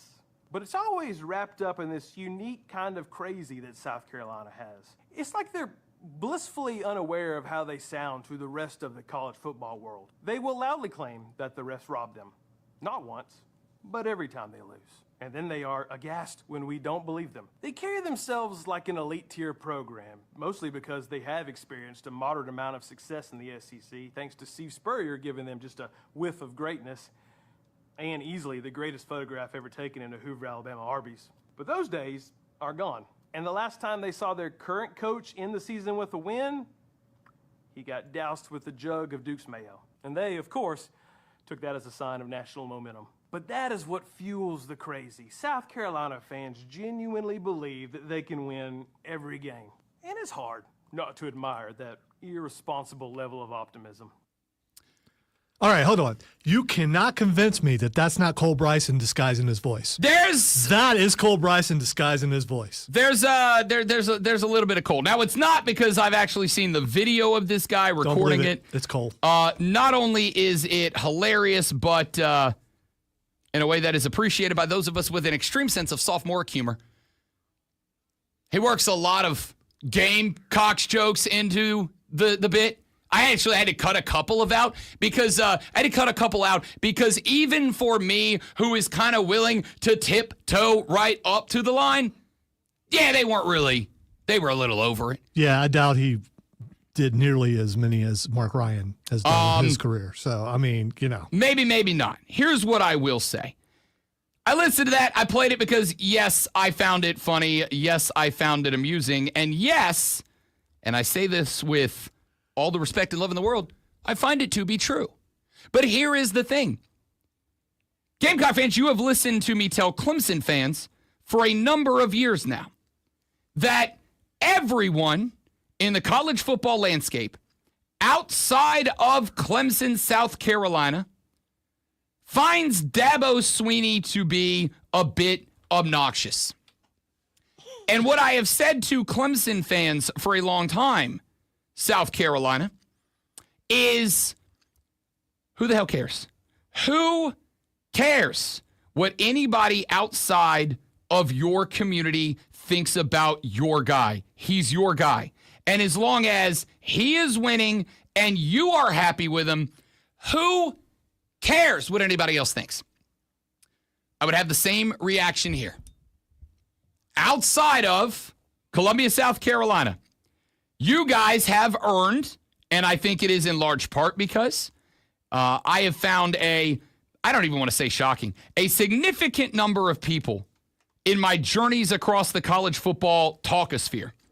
A significant number of people who have said, you know, I went down to Williams-Brice Stadium one time, and holy crap, what an underappreciated home field advantage it is. I agree. You have earned some level of recognition for being a wee bit obnoxious. But here's the thing. The people. This is amazing. It really is. You saying that Gamecock fans are obnoxious? Yes. They are not. And I've never met one who is obnoxious. I need you to point some of these people out. I mean, is there anyone that we both know that I can go, yeah, they are, is they not? obnoxious? I won't give the game away. But there is one in my life who speaks like an entirely different human being on Saturdays when they're on TV. Says things that this individual, who I talk to with some level of regularity, says things on Saturdays in the college football season that I have never heard this person say on a normal Saturday in July. It's never happened. I want you to know, when I say... All right, that's a sample of one. Can you, I mean, is there yes, other ones? The rest of them in this individual's circle. I have met that person, but I haven't met anybody else who's obnoxious. There are other fan bases definitely obnoxious. Let me make this point. Never heard. I think that your dislike for one school and your fandom of another kind of has you seeing this through a paradigm.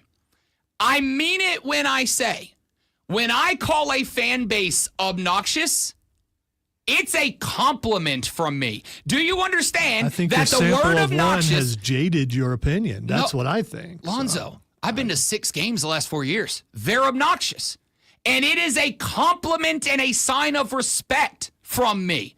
At obnoxious, I would be willing to bet. I need an explanation for my simple brain to understand what being obnoxious is.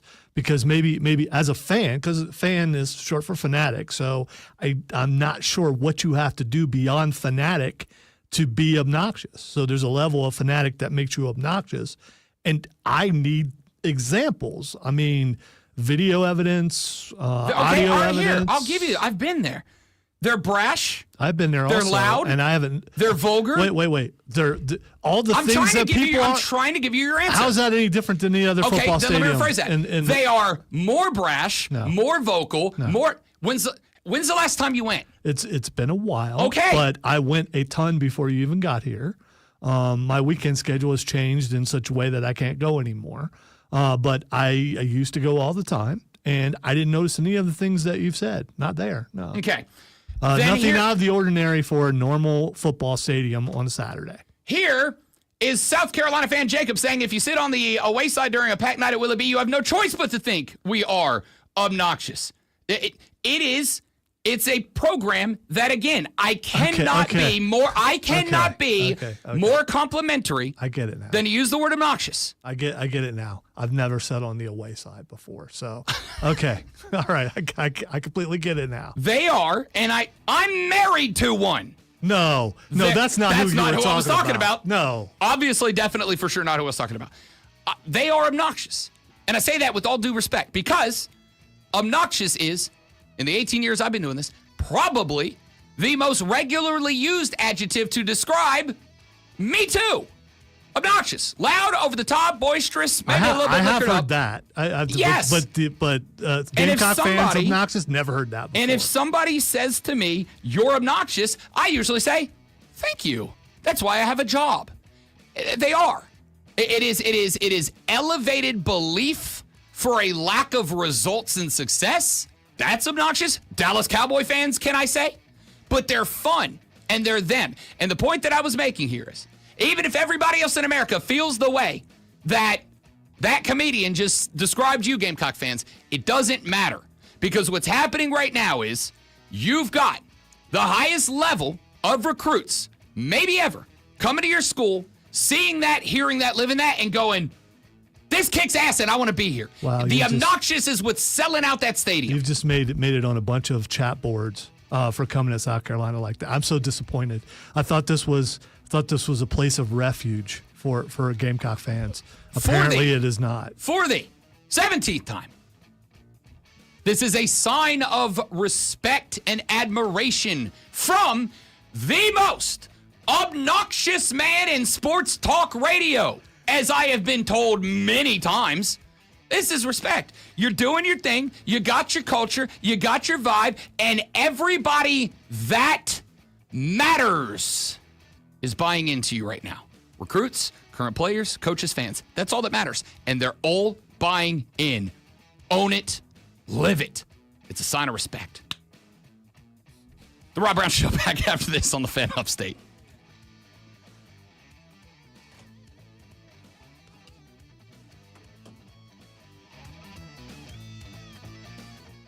That is an apt description, Joey B. A disconnect between the fans' view of the level of the program and the actual results on the field. In that regard, Tennessee is number one. That is 100%. I think it is a very blurry line between obnoxious and passionate. I think passionate people can be obnoxious, and I think obnoxious people can be passionate, and I think usually they do go hand in hand. I know a lot of people who are obnoxious and not passionate. I know a lot of people who are passionate and not obnoxious. But yes, those two go hand in hand with great regularity. You all stay right there. We'll pick this up when we come back. Don't go anywhere.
All right, we're back, guys. Thanks for getting in there. Appreciate it.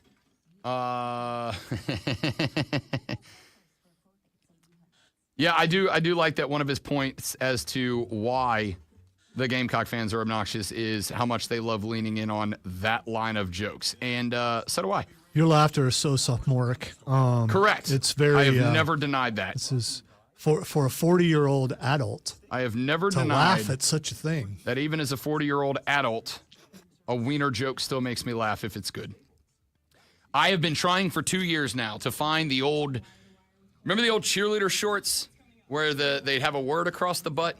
South Carolina used to have the old cheerleader shorts that said Cox across the butt. And Courtney has wanted a pair of those shorts for 2 years, and I cannot find them to the point that I'm about to pay somebody to have me. I'd love to see your search history for that.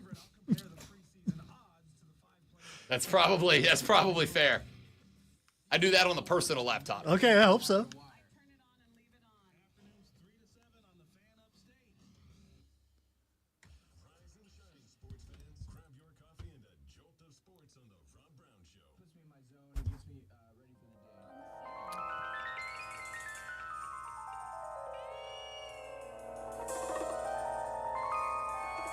It's not what I thought it was.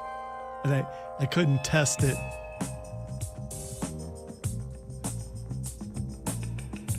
Oh, it's a disco version. It's coming. I think it is. I got nothing but time. You don't know what it is? Mm-mm. I know what it's supposed to be. Let's see. There it is.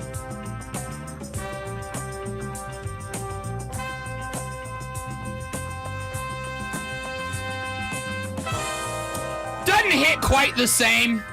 It does not. But it's very groovy. It would be fun to skate to, though. It's groovy. Yeah. 2001, A Jazz Odyssey. Subscribe. It's not jazz. It's disco, dude. It is disco. You're right. It's disco. 1985, A Disco Odyssey. I'm here for it. Subscribe. I like it. 1975, but anyway, I like it. I don't. It's not what I wanted. I couldn't test it while he was in the room, so I just had to go with it. You have to go blindly sometimes because it would have ruined it. If it would have hit like it was supposed to, it would have been perfect. Coming at your hate for the Gamecocks, but now it's just kind of watered down with disco. Can we all make it clear very quickly? And I don't, for the record, give a good gosh darn how any of you, the listeners, feel about what I'm doing and saying right now. I don't. Well, you should, because that's, I care about how one person and one person alone feels about what I am doing and saying right now. And that is the woman who I am supposed to, though we will find out if the last 20 minutes of my life change it, spend the rest of my life with. So, I would like to continue. And this is, I acknowledge, a peak off-season conversation. We played in the audio blitz a minute ago. The audio from a TikTok clip from a comedian by the name of Matt Mitchell. Matt Mitchell is doing a web series as we speak where he is ranking the obnoxiousness of fans across the Southeastern Conference. And on his list of power-ranked obnoxious SEC fans, which I'm going to call the shot now, if he has anybody but the Tennessee Volunteers ranked at number 1, he did it wrong. Okay? Did it wrong. Joey B had what I think might be, for this conversation, the best take on what obnoxious means. He said, obnoxious means there's a disconnect between the fans' view of the level of the program and the actual results on the field. In that regard, Tennessee is number 1. Totally agree. It is the college version of why we all love to hate the Dallas Cowboys. You ain't done a damn thing in 3 decades, but you talk about it as if you are kings of the league. It's annoying. It's obnoxious, right? Now, it is a little bit different in college football because, as I pointed out, having your own culture, regardless of however everybody else thinks about it, is a good thing in college football. We talked 2 weeks ago about Brent Key, who at ACC Media Days made the point that Georgia Tech doesn't just do this. but they lean into brag about it and use it as a selling point, using the nerds at Georgia Tech to have science and technology and engineering more involved in a successful college football program than maybe any other program in college football. They have embraced the culture of Georgia Tech. We talked about Kenny Dillingham out at Arizona State. They're asking for $5 million from their fans to build an indoor practice facility. How did they get the fans to buy in? They said, on Saturdays during the season, this is a tailgate party. Because they know Arizona State fans are very proud of having the number one party school in America.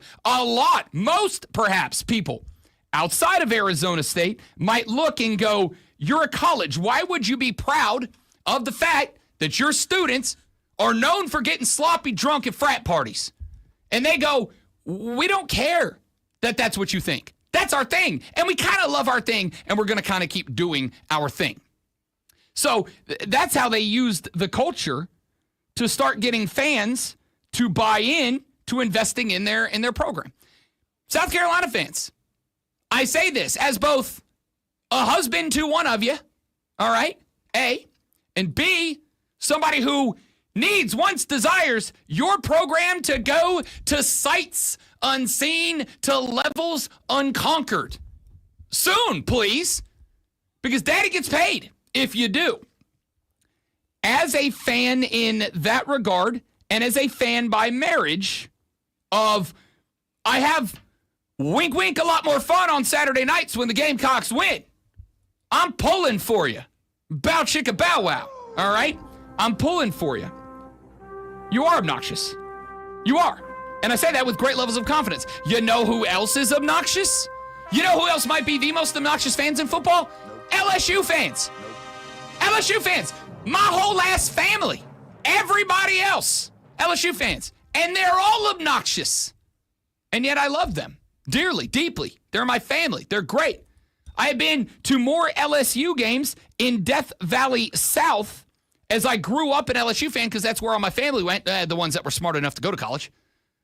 That's where they went. I went to a ton of games there. They're obnoxious.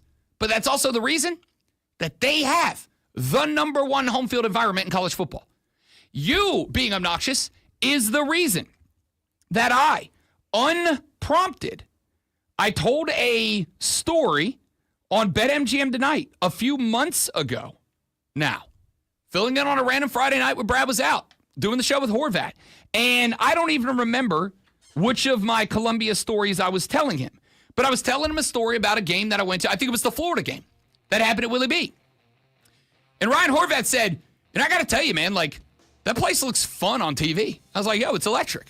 It's electric. I've said before, I'll say again. Here, Lonzo, have I been disrespectful? Let me pay it off. South Carolina's home game environment, when they're good and the fans show up, is 10 times better than Clemson on their best day. Is that respect enough? All our Gamecock credibility that we have built up over the years. Poof. No, it's not. Just gone in one segment. South Carolina at their peak is a better home field advantage than Clemson at its peak. I've been to both many times. It's just a neutral observer stance. Well, I'm biased, now, so of course I agree with you there. With that being said, obnoxious is what makes Willie B Willie B. I told Ryan Horvat this story. He listens. He goes, it looks great on TV. I said, buddy, it's even different in person. You got to come down. And this was before the lights and everything went in. And Horvat said, you know what? I think that might be my away game trip this year. I'm all in on Lenora Sellers. I'm all in on Shane Beamer. I'm all in on the Gamecocks. I might have to come down. He said, can I come stay with you in Greenville for a weekend? Can we go to a game? I said, hell yeah, we absolutely can. Horvat is working on coming down to a game because he loves the obnoxious. He embraces it. It's not a bad thing. I doubt that's what he said to you. I love the obnoxious. Let me come and experience it in person. No, but he embraces the absolute lunacy that is Willie B on a Saturday. And that is driven by obnoxious. Tennessee puts 110,000 into Neyland because they're obnoxious. Tuscaloosa, Alabama. Everybody hates Alabama because they win a bunch and they're obnoxious. It's a positive quality to have an obnoxious fan base. You know who doesn't have an obnoxious fan base? Nebraska. Where the hell they been for 2 decades? There's a reason for it. Obnoxious equals passionate. Passionate equals invested. Invested equals successful. That's the formula, people. All right, let's talk about this WWE ESPN crap when we come back on the Rob Brown Show and the Fan Ups. It's not wrestling. Stick around. Glad you defended and said multiple times, we're not talking wrestling. Because I do know that, though I do not care. You had just said earlier you don't care what they think, and now you care. No, in regards to only when it becomes wrestling. I am not going to smooch up to our audience because of what my audience thinks. Audience. I will air hugs. I'm not worried if somebody goes, oh, he said we're obnoxious. I'm out. All right, sucks to be you. You'll be back. I do care if I get home and my wife says, I heard what you said about my school and my football team. Your ass is on the couch for a week. I do care about that. Well, there's a shot that could happen because, I mean, you went at all fans and you kind of included her in there. So, I mean, No, because you we all heard it. To acknowledge my sincere sincerity when I say that I can't pay a higher compliment than that. I think when someone tells me I am obnoxious, I genuinely take that as I'm doing a good job. That's what I get paid to do. Maybe fans don't want to be compared to you in your obnoxiousness. Well, I mean, just saying. One of those two programs has won multiple trophies in the past few years. Yeah, okay. All right, that was obnoxious. Okay, all right. That was disrespectful. I was there, so yeah. I know.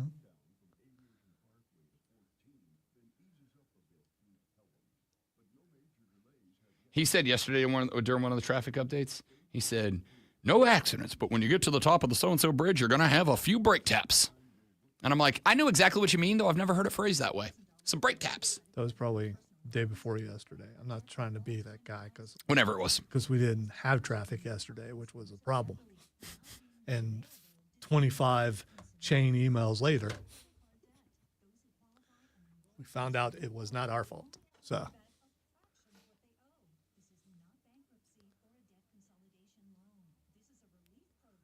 Hey, look, Clemson's on the TV. Daggone. LSU, Clemson. I realized why I had even more anger about the 30th. I had a realization that what day that is and what I'm going to miss. So I am not going to be able to watch the Buckeyes versus Texas with my wife because I'll be here. Oh. Yes. I'd go ahead and plan on calling in sick right now. I can't. I am the last level.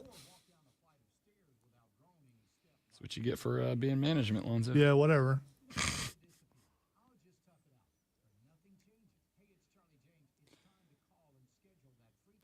I long for the days when I had a full staff of employees.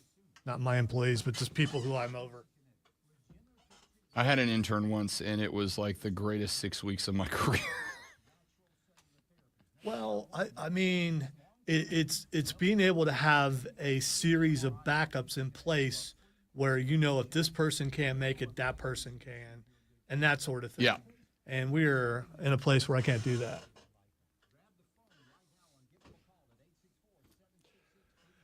To a degree, James, yes.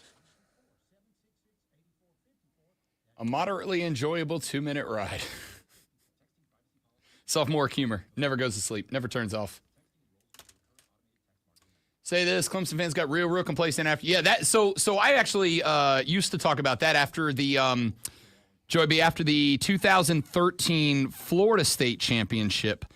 The next couple of years, if I used to call out Florida State fans because if Florida State lost a game, the next home game at Doak would be friggin' empty.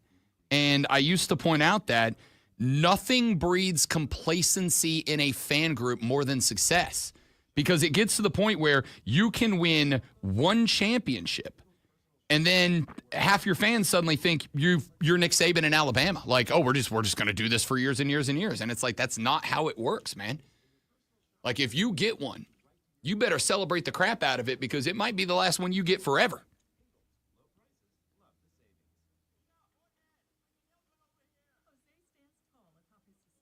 But you are correct. Complacency is bred by success.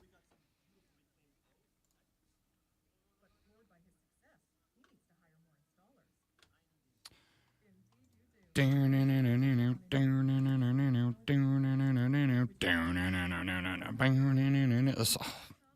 didn't even have like a real song in my head now. Now I have a freaking bumper music song stuck in my It is head. a real song. It's just not, on the radio. Although technically it was just on the radio. It was technically just on the radio. Yeah, I mean. We put it there. Yeah.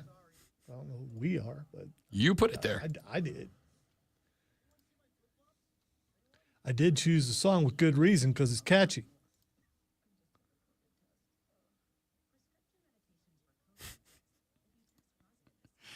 I adore stupid social media. Like Twitter account handle @NotReallyADoctor who said, I like big butts and I cannot lie. My brother likes small butts and cannot tell the truth. Each of us guards a door. My wife heard me talking about why I've already broke the news, but like on the internet. Yeah.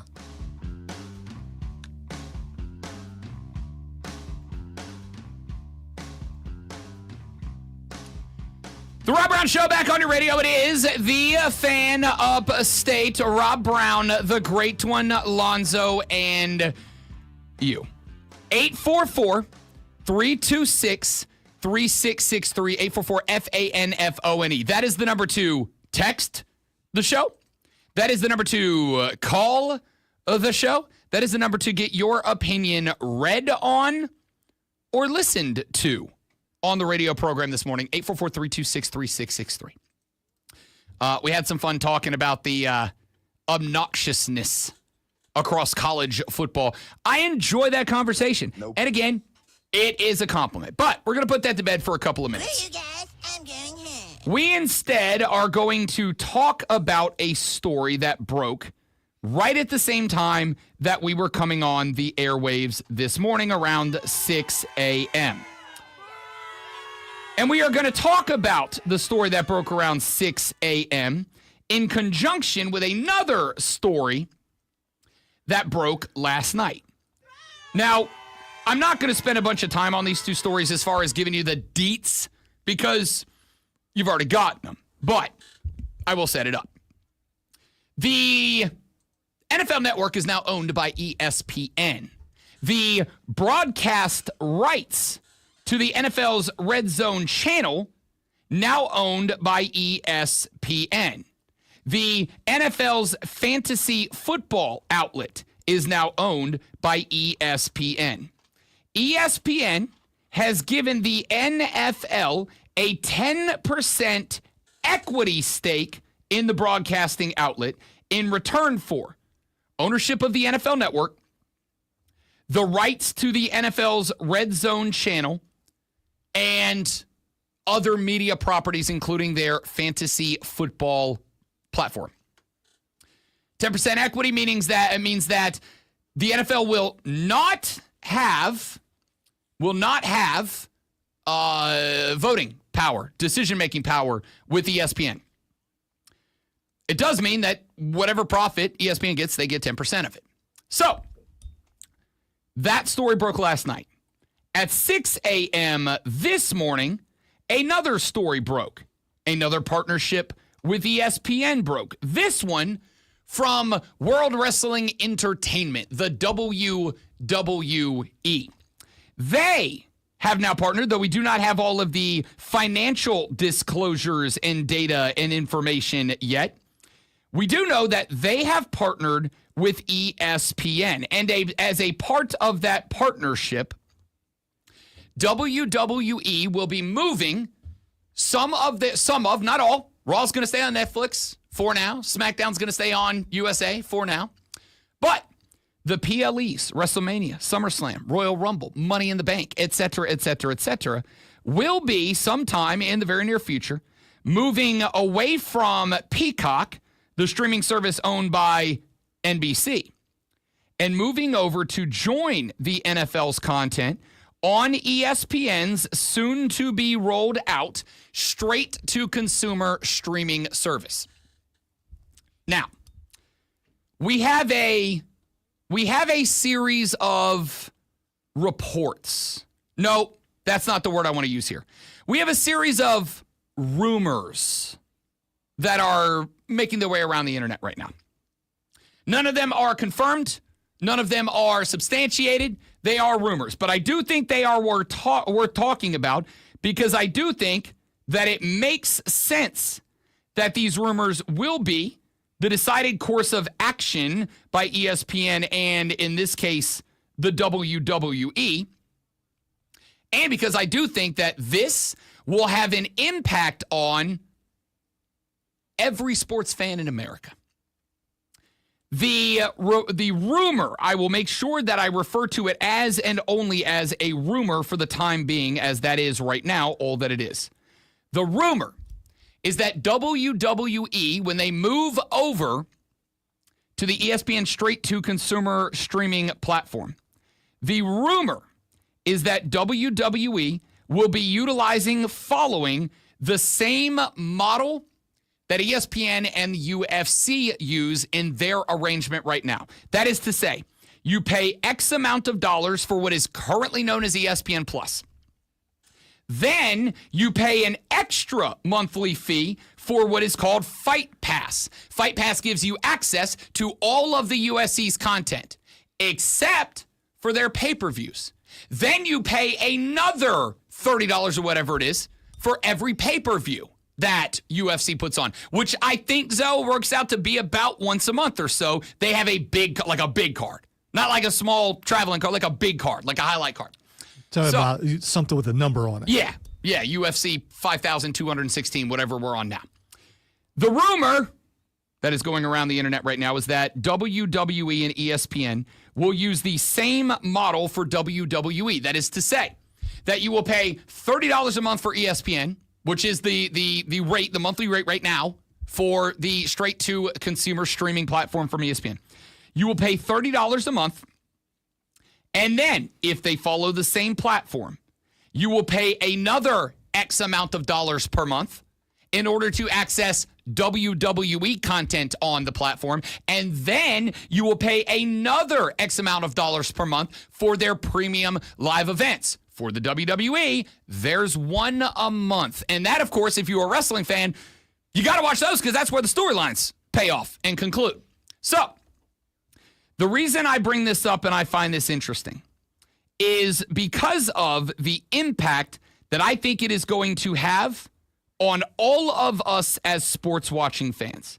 The first is it's going to make things more expensive. And the reason why is this. During the last break, I hopped over onto Reddit for just a minute. And Reddit is a good place to go to read breaking news, but it is also really more of a, well, let's go see what people are saying. Let's see what the conversation is. And when people started discussing whether or not the WWE will use the same streaming setup that UFC does, one of the things that I found very interesting is that this deal with ESPN, apparently it's not that way necessarily internationally. For instance, I have learned that in Canada, WWE pay-per-views are still on Netflix. Yeah, and it's like that. The only place that it's going to be on ESPN is in the United States. They did a big deal with Netflix. I think it was last year when Raw went to Netflix. I think it's the same time when everything else is on Netflix. Yes. So here's why that's interesting. Because one of the top comments on that was a guy saying, really glad I'm in Canada because all the PLEs are still on Netflix. And the next guy who commented under that was a dude who put a Google Doc down and said, if you're concerned about this, read this. And that Google Doc was directions on how to purchase, install, utilize a VPN to tell the internet that you're in Canada and allow you to access Netflix as if you are in Canada and therefore watch the WWE pay-per-views on Netflix. Now, that's interesting for those of you that are maybe willing to follow that to get a VPN, to tell it you're in Canada, and to do that. But most people aren't necessarily going down that rabbit hole. But what does that mean? To me, what it means is the more that, especially as the next generation of kids that have never not had technology, right? Kids that were taking computer classes in kindergarten, elementary school, whatever, as they become more of the online base. And those are kids who absolutely know what a VPN is, how to get one, how to install one, how to make it work, how to point it that your gateway's Canada, not Greenville, South Carolina. A lot of them are going to start, I don't want to say pirating, but watching through their Netflix subscription, but over a VPN that tells Netflix, actually right now I'm in Ontario, so it's cool if I watch WrestleMania on Netflix. Well, do you know what that means for everybody else? And this is where I circle back around to what I said back in the opening hour of the show. I grew up a Disney kid. Hit me with a Disney song, I'll give you every lyric right now. All right? I grew up an ESPN kid. There was nothing better than getting up, getting ready for school with ESPN SportsCenter back when SportsCenter used to be good, running through the entire morning, hitting every game, every sport. I grew up a Disney kid. I grew up an ESPN kid. I love what those two companies have done and meant to me and the things that I love in my life. However, I also recognize that those two companies, as I have said a lot of times, have one priority and one priority alone. That is to maximize the bottom dollar, to get as many dollars as they can get. And if they look at this and you see an uptick in people who start using, I got a text on the Hub City Spartanburger text line at 844-326-3663. Send your text, I'll read them on the air. That says, Rob, so VPN, I guess. As that becomes a thing that becomes more and more common, more and more frequent, what's going to happen is these subscription costs are going to go up. When is the last time that you got an email from one of the subscription services that you pay for that said, hey, we're raising our monthly rates by, and they do it slow, 50 cents, $1, whatever. I got one like 2 days ago. I got one before that like a week ago. Happens all the time. You know when the last time I got one that says, we're lowering our rates? Everybody's amazing. Thanks for being a subscriber. We're lowering your rate. Literally never. All right, I'm reading that everything that you get on ESPN Plus, you can get on the new service. So making ESPN Plus not necessary anymore. Correct. But it's also nearly triples the price. Correct. Of Plus. Correct. And we'll see if how this is integrated into bundles. If it's integrated into bundles, the price might come down a little bit. See, my understanding is, and again, could be wrong, this could all change. They are still having conversations about the rollout. My understanding is $30 is the base. And then you, like an a la carte menu, I'd like to add the NFL. Maybe that's $2 more a month, $10 more a month, whatever. I'd like to add WWE. I don't really want UFC, so you can keep Fight Pass over there. I don't want that, whatever. However it shakes out. The point here is, as people, because it is not extremely difficult to do, as they start getting VPNs, they start going in other directions to access this content. As that happens, the prices of all of this are going to keep going up. And considering the NFL has, how many platforms does the NFL have games on this year? If you include the networks, it's legitimately like 13 of them, right? If I want to watch every NFL game, I'm in for like a GER during the course of this season. So the point here to me is it's not going to get cheaper. And there's going to get a point where these games are all spread out. This is why I give props to Rob Manfred. He's already said, we don't want to spread baseball out like the NFL. We want to keep it localized, centralized. That's great news. Because if it gets to the point where I got to have 15 different streaming services to watch every NFL game, there comes a point where I stop watching NFL games. And if I stop watching NFL games, I'm going to check out before I check back in. All right, we'll talk more about this in the last hour. Got a little bit more sound to get to. None of that matters. You don't care about what I have to say. I understand. You only care about the sports flash. Yeah, me too. The Atlanta Braves dropped game 2 of a 3-game set with a 7-2 loss to Milwaukee last night. Joey Wentz took the loss, giving up 7 hits and 5 runs in 5.1 innings with 3 strikeouts. Atlanta had 8 hits, but went just 1 for 10 with runners in scoring position. Greenville native Eli White had an RBI double and a solo home run. his 7th of the year. In a major acquisition, ESPN is buying the rights to the NFL Network and other National Football League media assets, including the rights to the league's Red Zone channel. In return, the NFL will get 10% equity stake in the network. ESPN will also take over the NFL's fantasy football assets, merging them into the ESPN portfolio. And it will also add 3 more NFL games per year, bringing their total to 28.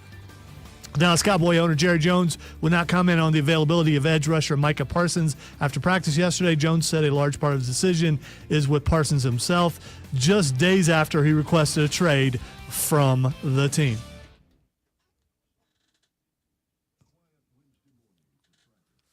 Wednesday.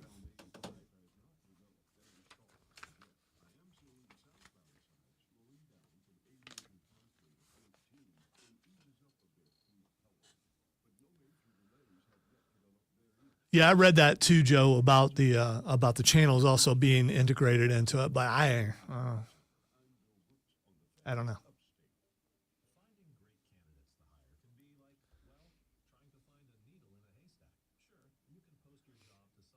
I mean, technically, if I were to get rid of Peacock and then get rid of ESPN Plus, then I'd be paying about the same amount for the new ESPN service, I guess.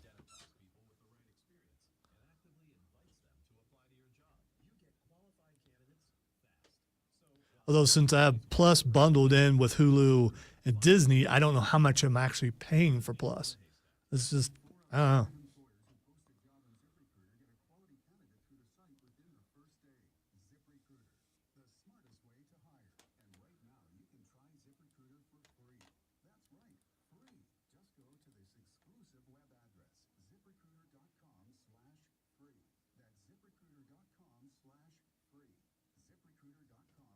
I do worry for wrestling because it's at such a height right now. If you keep pushing it to places where people have to figure out where to find it, it may start hurting the product. Although they're making a lot of money on live stuff, but still. At the end of the day, and I think this is a change, and I will not exclusively blame this on TKE, though I think they are the most egregious of it. They do not care if they wrestle in front of 30 people if the bottom line goes up. This is why they will move PLEs to Saudi Arabia. Because if they can get $75 million from American fans, but $1 billion from the Saudis, they're going to the Saudis. Well, and that's a lot of businesses. That's not just them. I was saying while you were out of the room, if I got rid of ESPN Plus and got rid of Peacock, I'd probably be paying about the same amount for the ESPN service.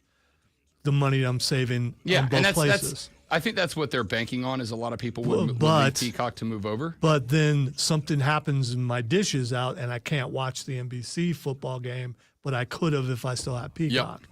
And that's just, I don't know. So worth keeping it around for just an emergency. Because the only reason why I use Peacock is for WWE and if I have a problem with satellite, which is rare.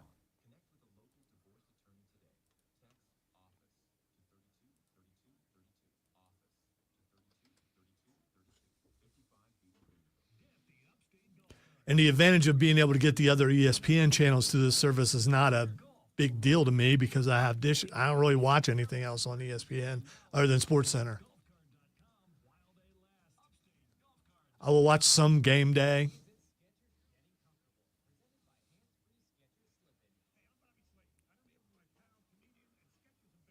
But as someone whose college football team plays a lot on Fox, I'm watching a lot more of that. So.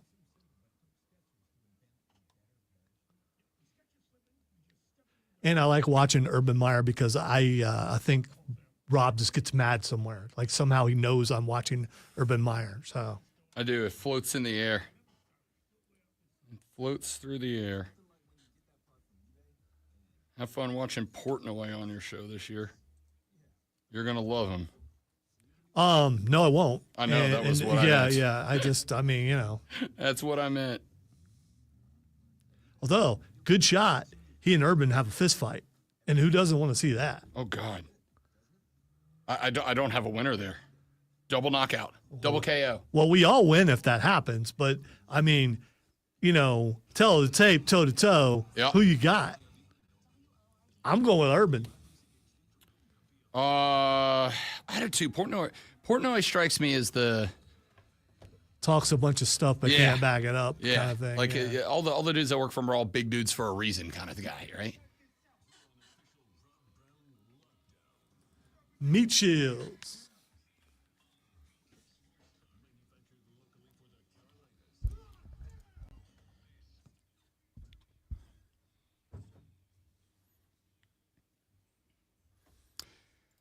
All right, I do not want to spend a ton more time on it.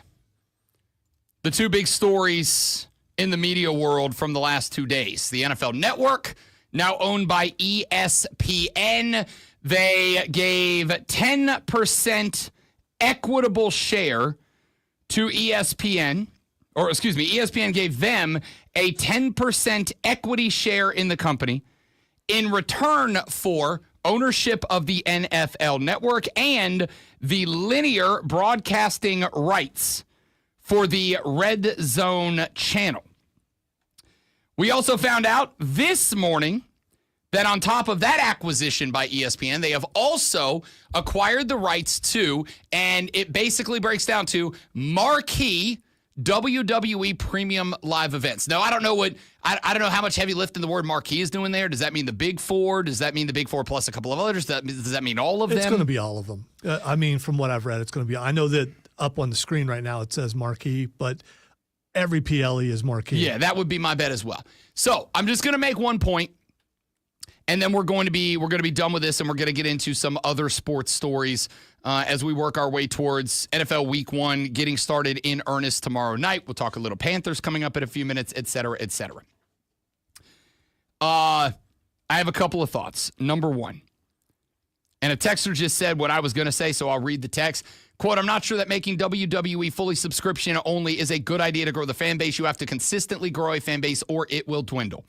Let me make a point that I made off the air. And this is why you should come hang out with us on the live stream.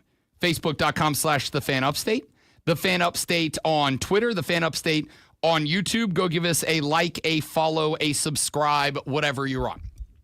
You can do the show, the same for the show. The Rob Brown Show on Facebook, on YouTube, and on Twitch. Give us a like and a subscribe, and you can come hang out and watch all 4 hours of the show live, all 5 days of the week at your leisure.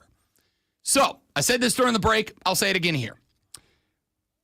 One of the things that sports fans sometimes have a hard time doing is taking the fan cap off when you ask questions about why certain decisions are made, the way that certain decisions are made. This is a conversation we had, I do not know how many times over the past few years in college football. When I have said to college football fans on this show and others, you are trying to rationalize decisions made about the business of college football with a fan's glasses on. And the reality is, the powers that be in college football, and the NFL and MLB and NHL and MLS and every other entity and organization anywhere that operates with the goal of turning a profit, they do not have a fan cap on. They do not care about your feelings towards their product as an individual. They only care about the feelings of, not even the feelings of, they only care about the actions of the group at large. This is why, over the past couple of years, when college football has made decisions and y'all have said, this isn't something that fans are going to like, my response the entire time has been, it doesn't matter. I have a question for you. Are you going to boycott college football this year? And the answer almost exclusively and 100% of the time was, yeah, no, I'm still going to watch. Well, then they're going to do the thing. They're going to do the thing. You're complaining about it on the internet, my griping about it on the radio, all of that is for naught. Because in 3 weeks and 1 day from right now, you might hate what and where college football is today. But in 3 weeks and 1 day, on Thursday night at 7 o'clock p.m., college football season starts.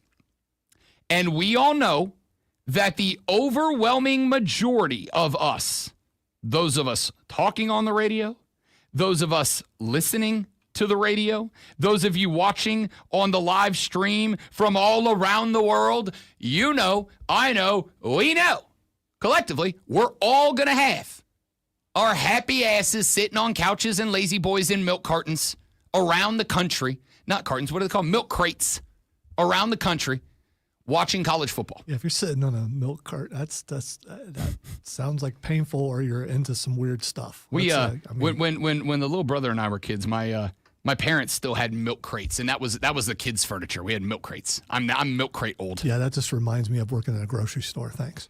So it doesn't matter. This thing with the WWE, it is not a matter of, can we grow new fans? And especially since I am not saying it is only because if it's not.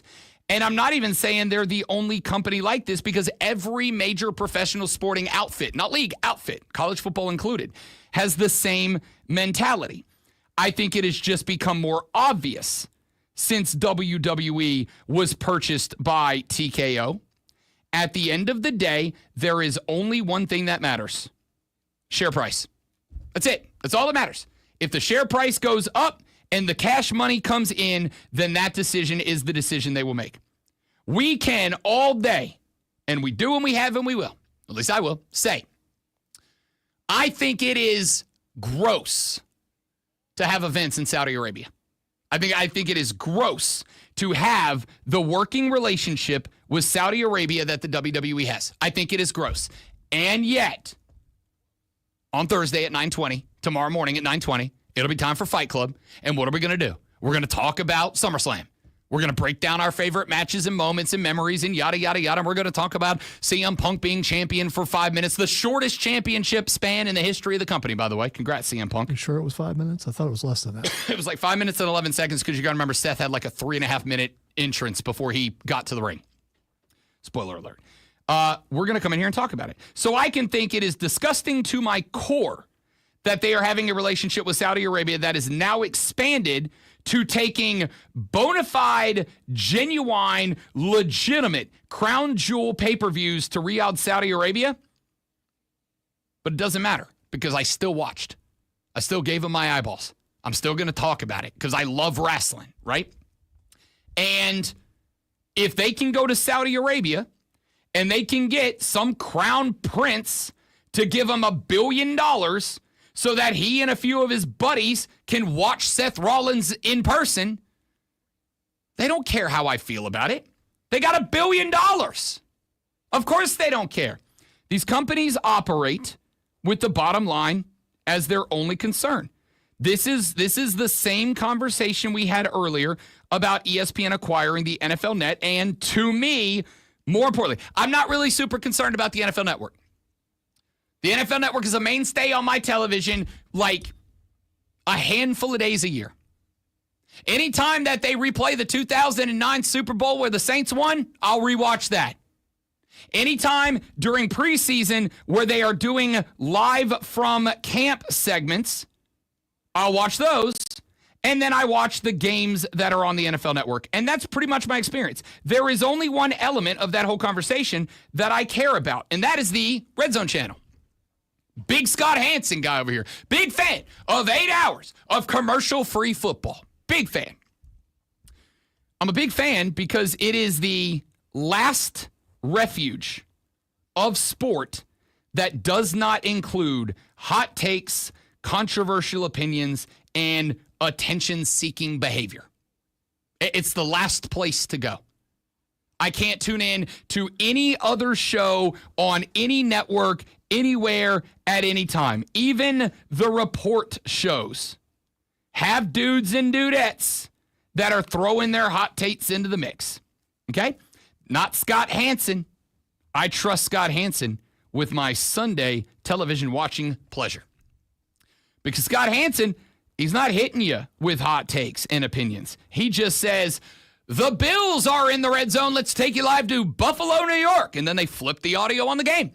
And then if somebody gets in the red zone, he backs you out and he says, all right, we're going to keep you in Buffalo, but we're also going to add Miami to the screen as the Dolphins are now inside the NFL red zone. And then, every now and then, you get the greatest juicy little treat in all of sports television, the Octo Box. I'm going to put, says Scott Hansen, 8 football games on your TV all at the same time. We'll put the sound on the most important one, but you get 8. Here's 8 games. Enjoy, you ADHD-riddled football fans. Have a ball. And I do every time. It's amazing. It's the last bastion. And the concern that you have, and again, the ESPN now owns the rights to now owns the NFL Network, but they own linear broadcasting rights to the Red Zone channel. So I do not know how that clearance is going to work, how that inventory is going to work. If ESPN says, yep, we're going to broadcast Red Zone channel for you, and we get 3 minutes of commercials per hour, or 10, or 5, or 1. I don't know. Maybe it's like the Masters, where they do like 1 60-second commercial per hour. I don't know. But here's what I do know. What I do know is ESPN operates with one objective and only one objective. Eyeballs, clicks, views, interaction, content, money, money, money, money, money, money, money. And the question mark for me is going to be, are we about to get to a point where Scott Hansen says, Dallas Cowboys have their back against the wall here. The Eagles driving. They're in tush-push territory. Let's take you live out to Dallas. And while we watch this game, let's bring in Stephen A. Smith to give his thoughts. Stephen, great to have you here on the Red Zone, buddy. Do you think that the Cowboys would be in a different spot here if they'd kept Micah Parsons? Scott, thanks for having me. You know, I know Micah personally. And let me tell you about Micah Parsons. And now all of a sudden, I think the question is, how long does Scott Hansen stay with Red Zone? I don't know the answer. Will he be replaced by someone like Stephen A. or someone like that? My thought would be, at least up front, my thought would be Scott Hansen is the Red Zone channel. If you're a Red Zone guy, you like Scott Hansen. I said it earlier, on the Mount Rushmore of broadcasters that nobody dislikes, it's 4 Scott Hansen faces. There was another version that was on one of the other dish services where it wasn't Scott Hansen. It was the dude with the really big ears. Why do I forget his name? Oh, Siciliano? Yeah, it was Siciliano. I know exactly what you're talking about. And here's the thing. That's been going on a couple of years now. Ain't nobody knows about it because we're all Scott Hansen guys. We're all Red Zone channel guys. So my thought would be, they leave Hansen. The only question mark is going to be, do they start telling Scott Hansen, hey, we're going to bring Stephen A. on now. Hey, we're going to bring whoever on now. We're going to bring on Talking Head B to give their hot take. And whoever it takes Talking Head B is. Yeah, whoever Talking Head B But is. what if they replace Orlovsky? We're going to bring Orlovsky and Clark on now. We're going to have them do a debate on whether or not Rodgers can get it done with the Steelers. Would you be okay with McAfee and his guys taking over? If it's about football, because I'll tell you, like, I've enjoyed their college football sideline broadcasts because they're about the game, right? Like they're not fighting each other for the sake of content. They're just 4 drunk frat boys on the sideline, hooting and hollering and having a good time like me and the boys are doing in the Brocade. Who also, and not all frat boys do this, these guys actually know football. Yeah. A lot of frat boys don't. That's it. I think they are. And I know a lot of people don't like McAfee. And I get it. He's not for everybody. Guess who else isn't? Me. I like McAfee for the same reason that I am me. I like to have fun doing this. And the boys like to have a good time. And I think that's fine. I don't mind McAfee.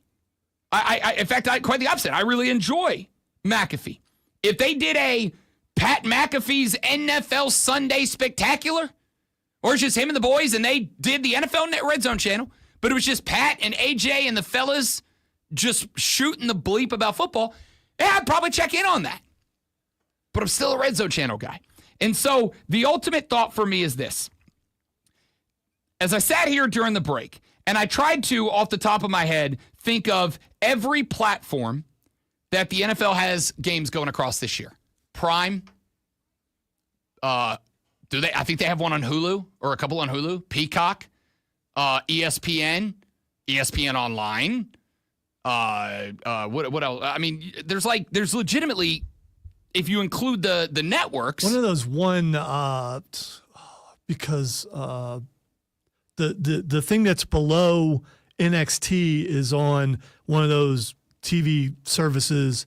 I want to say like Tubi. It's one. It's like that. It might actually be Tubi. May have one. There's a handful, right? And so, as I mentioned before, we're kind of at a point now where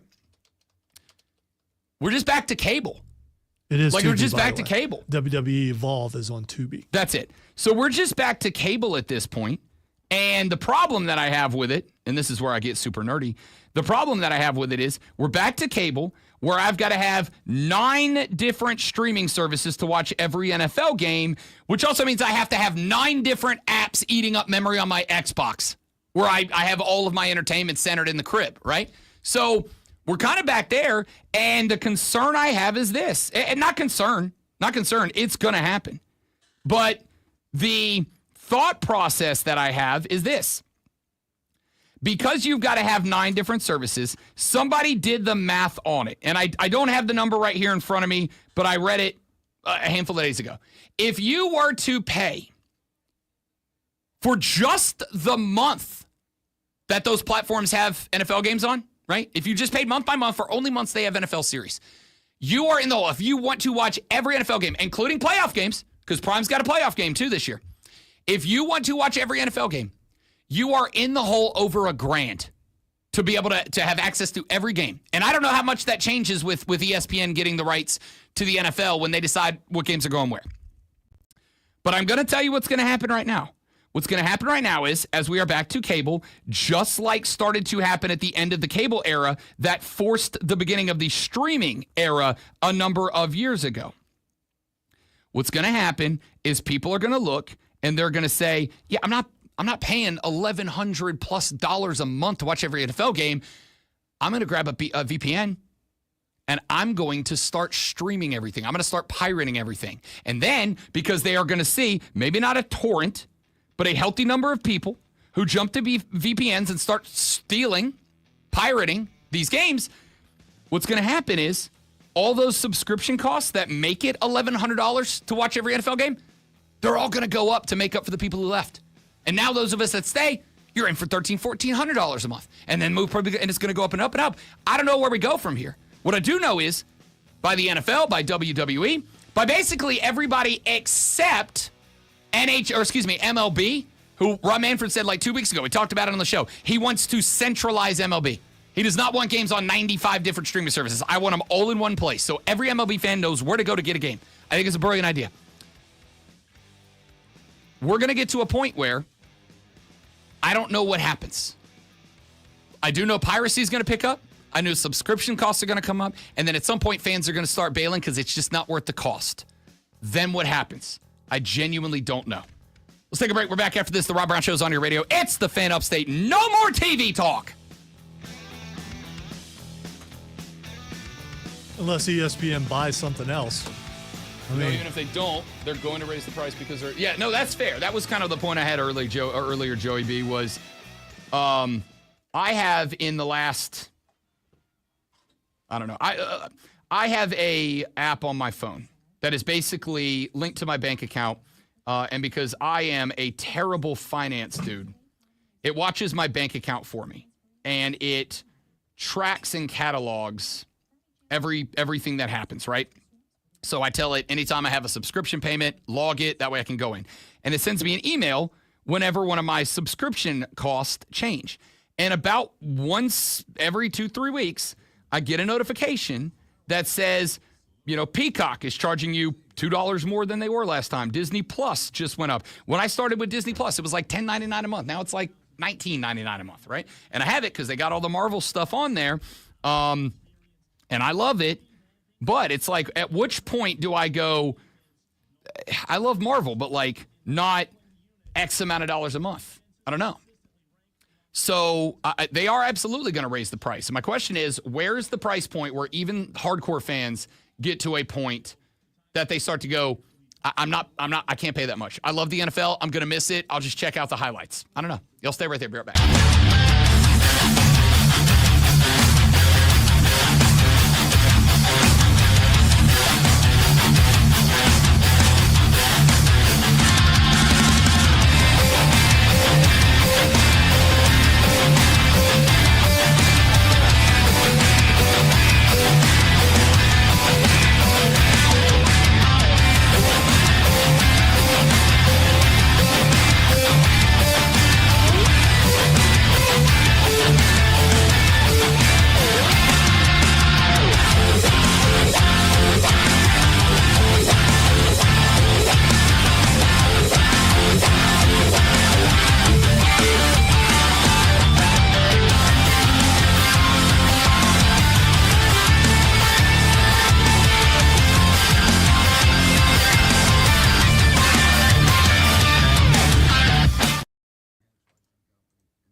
Reward that networks bid for rights for specific sports, ESPN exclusive for.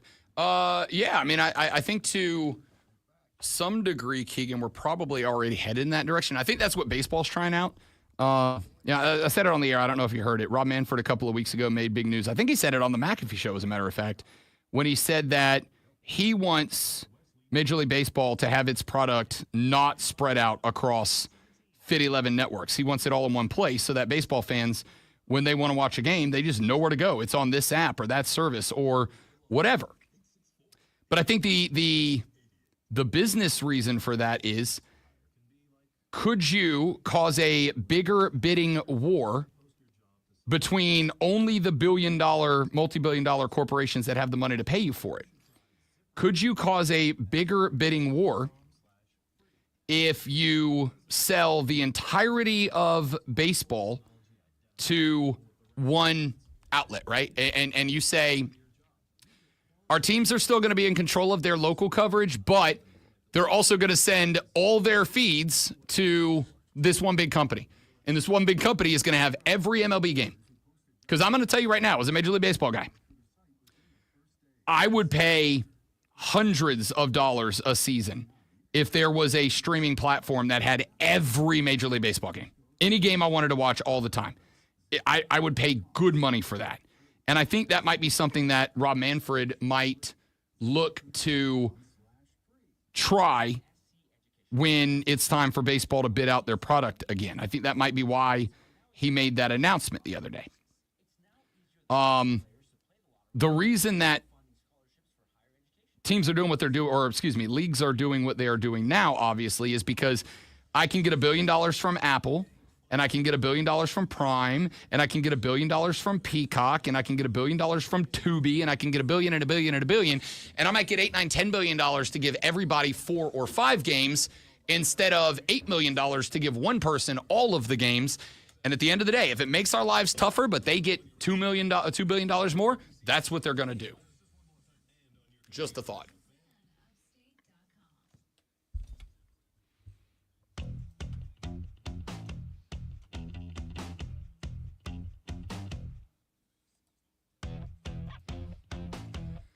All right, we are going to get away from sports and business stories because we have spent a lot of time doing that.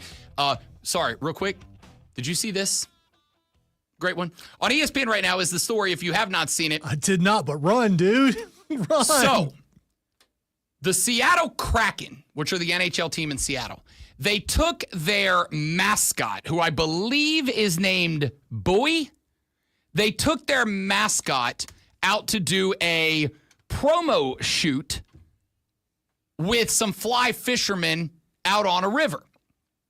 And so they got the mascot, and he's in his fly fishing waders, and there's like 7 or 8 fly fishing dudes out there filming a promo scene. And in the middle of filming this promo scene, a bleeping grizzly bear comes out of the woods. And when I first saw it, I went full Lonzo mode. I went, oh, it's a work. They're like doing a promo shoot, of course. It's not.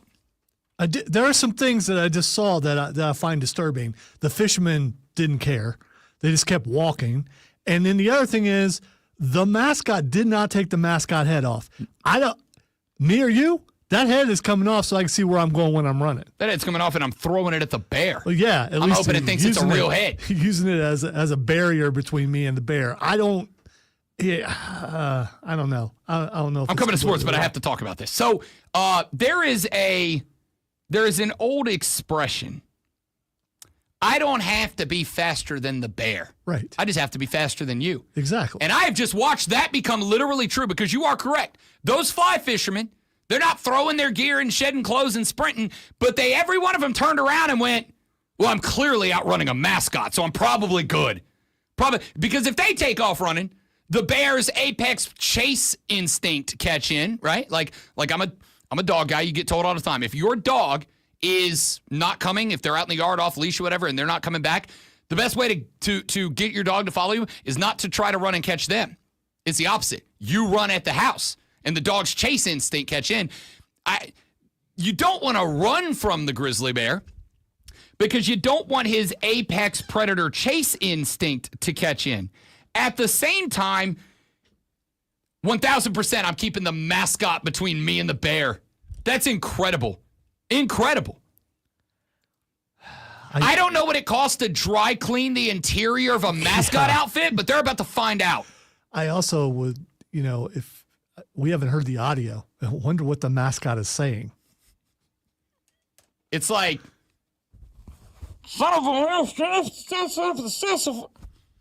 but just much more oriented. I have those fears every morning. So and what do I do if a bear actually does come crashing out of the woods? So they just did nothing. Here's the good news. The good news is, and I grew up around black bears. I'm down from Florida. It's all pine down there, big black bear territory. Black bears, for the most part, I've seen a handful of them. Get big, yell, they run away. Like I've seen it happen. You get big, you yell. Grizzly bears are not black bears. No. When you hear a horror story, that thing was moving too. It's not like it was going slow. When you hear a horror story, dude gets eaten by bear, it's a grizzly bear. It's not a black bear. So we got black bears up here. It's not a black bear. Get big, yell, black bear's going to run away and leave you alone. Yeah, if you hear would dude not gets want eaten to by try bear, that, by the it's way. grizzly bear. That's terrifying. All right, real quick, wanted to hit some of the highlights of this. We'll dive more into this analysis tomorrow on the show. ESPN owners of the NFL Network and WWE, ESPN, have put out their ACC 2025 season preview. Now, we're going to address and analyze their conference preview because we've been given ours for like 5 weeks now. Okay? You've heard every take that I have about the ACC. Clemson should win it. Miami can win it, but Mario Cristobal at some point will cost them again. SMU could be in the mix, provided they find a replacement at the running back and the wide receiver. Louisville behind Miller Moss is going to throw it 70 times and average 48,000 points per game. They're a threat, but Clemson should be able to keep the ball because their defense isn't good. You can grind them to L's. I love me some Brent Key and the Georgia Tech Ramblin' Wreck. I've given you every ACC take I have with 3 weeks and 1 day remaining until the regular season kicks off on Thursday night. So let's take a look at some other folks' thoughts on the ACC. Their outlook on the college football playoffs. They have, from the Atlantic Coast Conference, one team and one team alone under their category of should be in, and that obviously is the Clemson Tigers.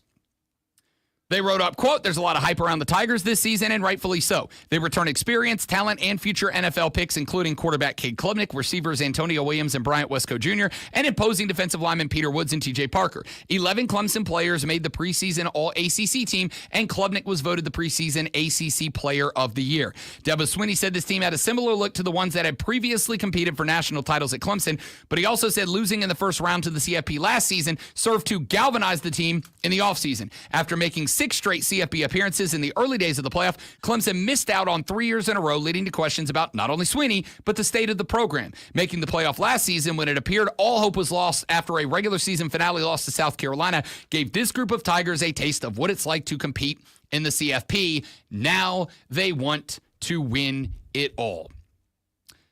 Nothing really out of the blue there. Nothing a real big surprise there. That's pretty much it, right? Like, that's pretty much it. This is bad. This is not what I'm supposed to say as a talk show host.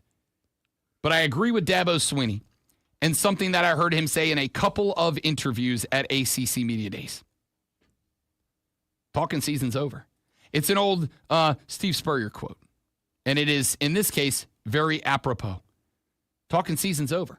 I honestly think, and short of getting into X's and O's, individual matchups, short of getting into real football stuff over the next 3 weeks and 1 day, I think the genuine feeling for me right now is that we have pretty much exhausted the general overview takes, right? Like, I think we've gotten to all of them. They have in the running for a college football playoff out of the ACC, Miami, Louisville, SMU, and Georgia Tech. Again, nothing out of the blue. Same thing. Carson Beck at Miami, Mario Cristobal, will he blow it? Will he not? SMU was there last year with Kevin Jennings. He's back this year, although the schedule is going to be much tougher. Louisville has Miller Moss at quarterback.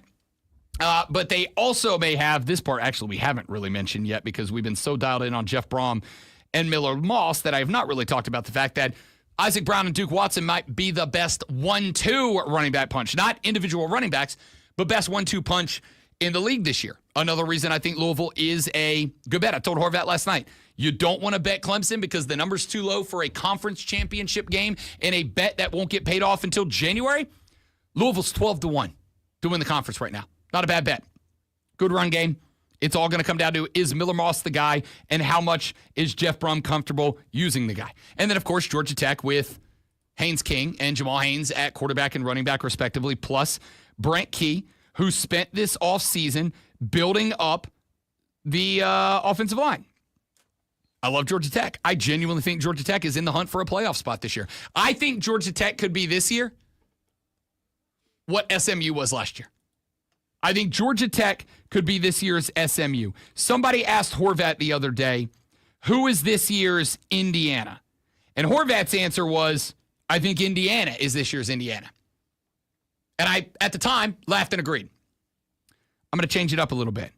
I think this year's Indiana might be the Georgia Tech Rambling Wreck. I think the Yellow Jackets might be this year's Indiana.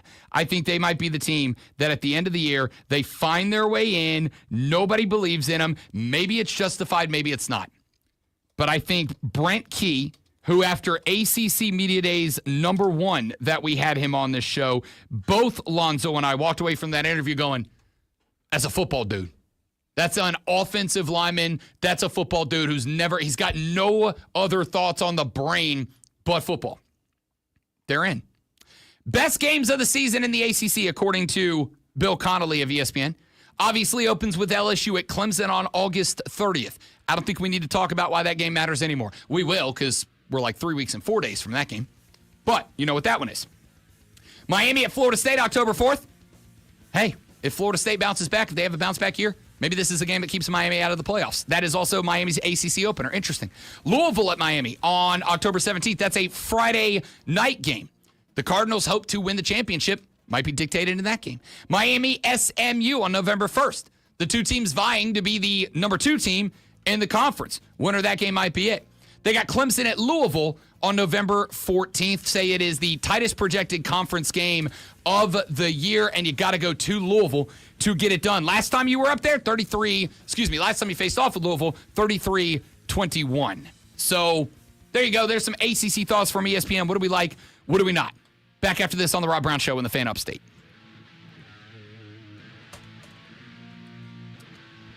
BRB dudes and dudettes.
If you want in on the show before we call it a show, now is your opportunity. 844-326-3663 is the number. 844-FANFONE. If you want to get at us in that direction, you can text me at the same number, 844-326-3663. That's the Hub City Spartanburger text line. That's also the call-in number. If you would like to tweet me at The Rob Brown Show, that is also my Instagram handle. That is also the Facebook handle. And, of course, the Fan Upstate across all of the social media. On Facebook, on YouTube, and on Twitter is where you can follow the Fan Upstate to watch the live stream of the show every single day that we do it. Now, that being said, got a couple more things that I would like to get into before we get out of here for the day. We mentioned earlier in the show that Shedeur Sanders is going to be getting the nod for the Cleveland Browns coming up on Friday against the Carolina Panthers. And that is very interesting. I think it's interesting from the standpoint of the Cleveland Browns and Shedeur Sanders. Just a couple of days, Jimmy Haslam, the owner of the Browns, was doing a Jerry Jones style post-practice not one-on-one press conference with the media. And he was asked about his thoughts on his most recent quarterback acquisition, Shedeur Sanders, and he was very, almost hilariously quick to respond to the media by saying, no, that's not my pick. That's Andrew Berry's pick, the GM of the Browns. The owner very rapidly said, nope, that's on the GM. That wasn't my pick. If it succeeds, he gets the credit. If it fails miserably, he gets the blame. Cool, so everything's great in Cleveland. But it's predominantly interesting because it provides an opportunity for this Carolina Panther defense on Friday. Everybody's talking about Carolina's upgraded offense, and that's fair. You should. Teteroa McMillan, Adam Thielen back to the slot. Is XL better at the 2? You know the run game behind Chuba Hubbard is strong. You know the offensive line is good. Pro Football Focus has them ranked as the 11th best offensive line in the National Football League. My neutral observer position, I think they're the 8th. And I would not be shocked to see them end the year inside the top 6, maybe 5 offensive lines, statistically speaking. And, of course, there's Bryce Young and the development he showed towards the end of last year. Everybody is talking about the Carolina offense, and that's fine. It's fair. That is what is the most compelling story in Charlotte. But it is going to be, in my opinion, the defense that determines whether this team competes or does not compete with the rest of the NFC South. Yesterday, I had a take on the show. And the take that I had on the show was that I do not any longer believe that the Carolina Panthers should compete for the NFC South. I now believe that they should win the NFC South. I think they are good enough. I think they are talented enough. But we've talked about what they have. All those things we just said. There are 3 other teams in the division. I want to play for you very quickly the audio from a video that I posted on our social media channels at the Fan Upstate yesterday. The video I posted, because it's 2025, and if you're not social media-ing, you're not doing the job. So I posted this video. It was a snapshot of the show yesterday. But I went a little bit further and actually talked about why it is that I genuinely, truly, honestly believe that the Panthers match up pretty well with the rest of this division. Knowing it is a division that has been, I'll be kind and say average the last couple of years, I think you match up well with everybody. This is a social media clip I had effectively 2 minutes to make my argument. Here's the audio. I want your gut reaction to it. This is why I believe the Panthers can win the NFC South.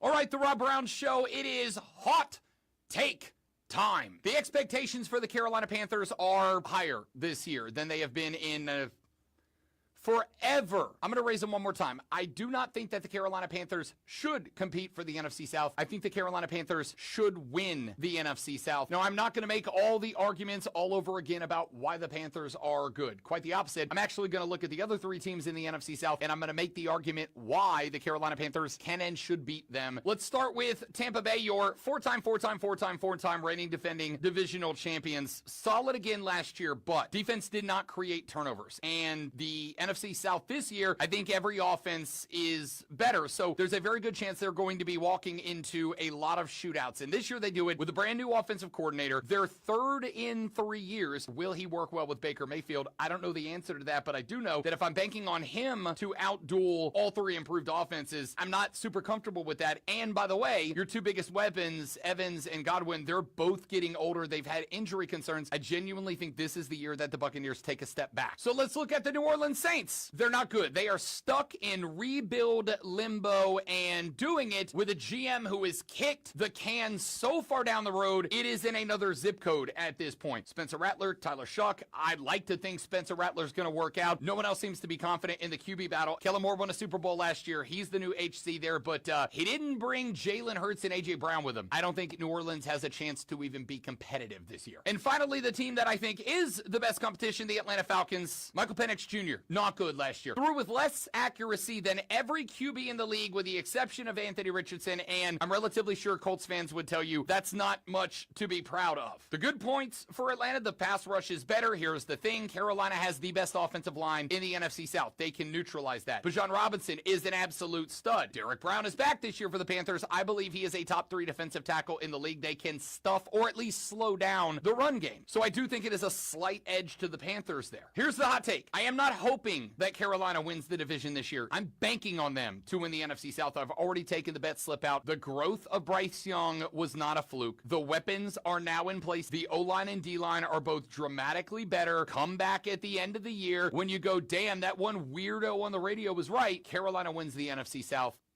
All right. What I get right, what I get wrong.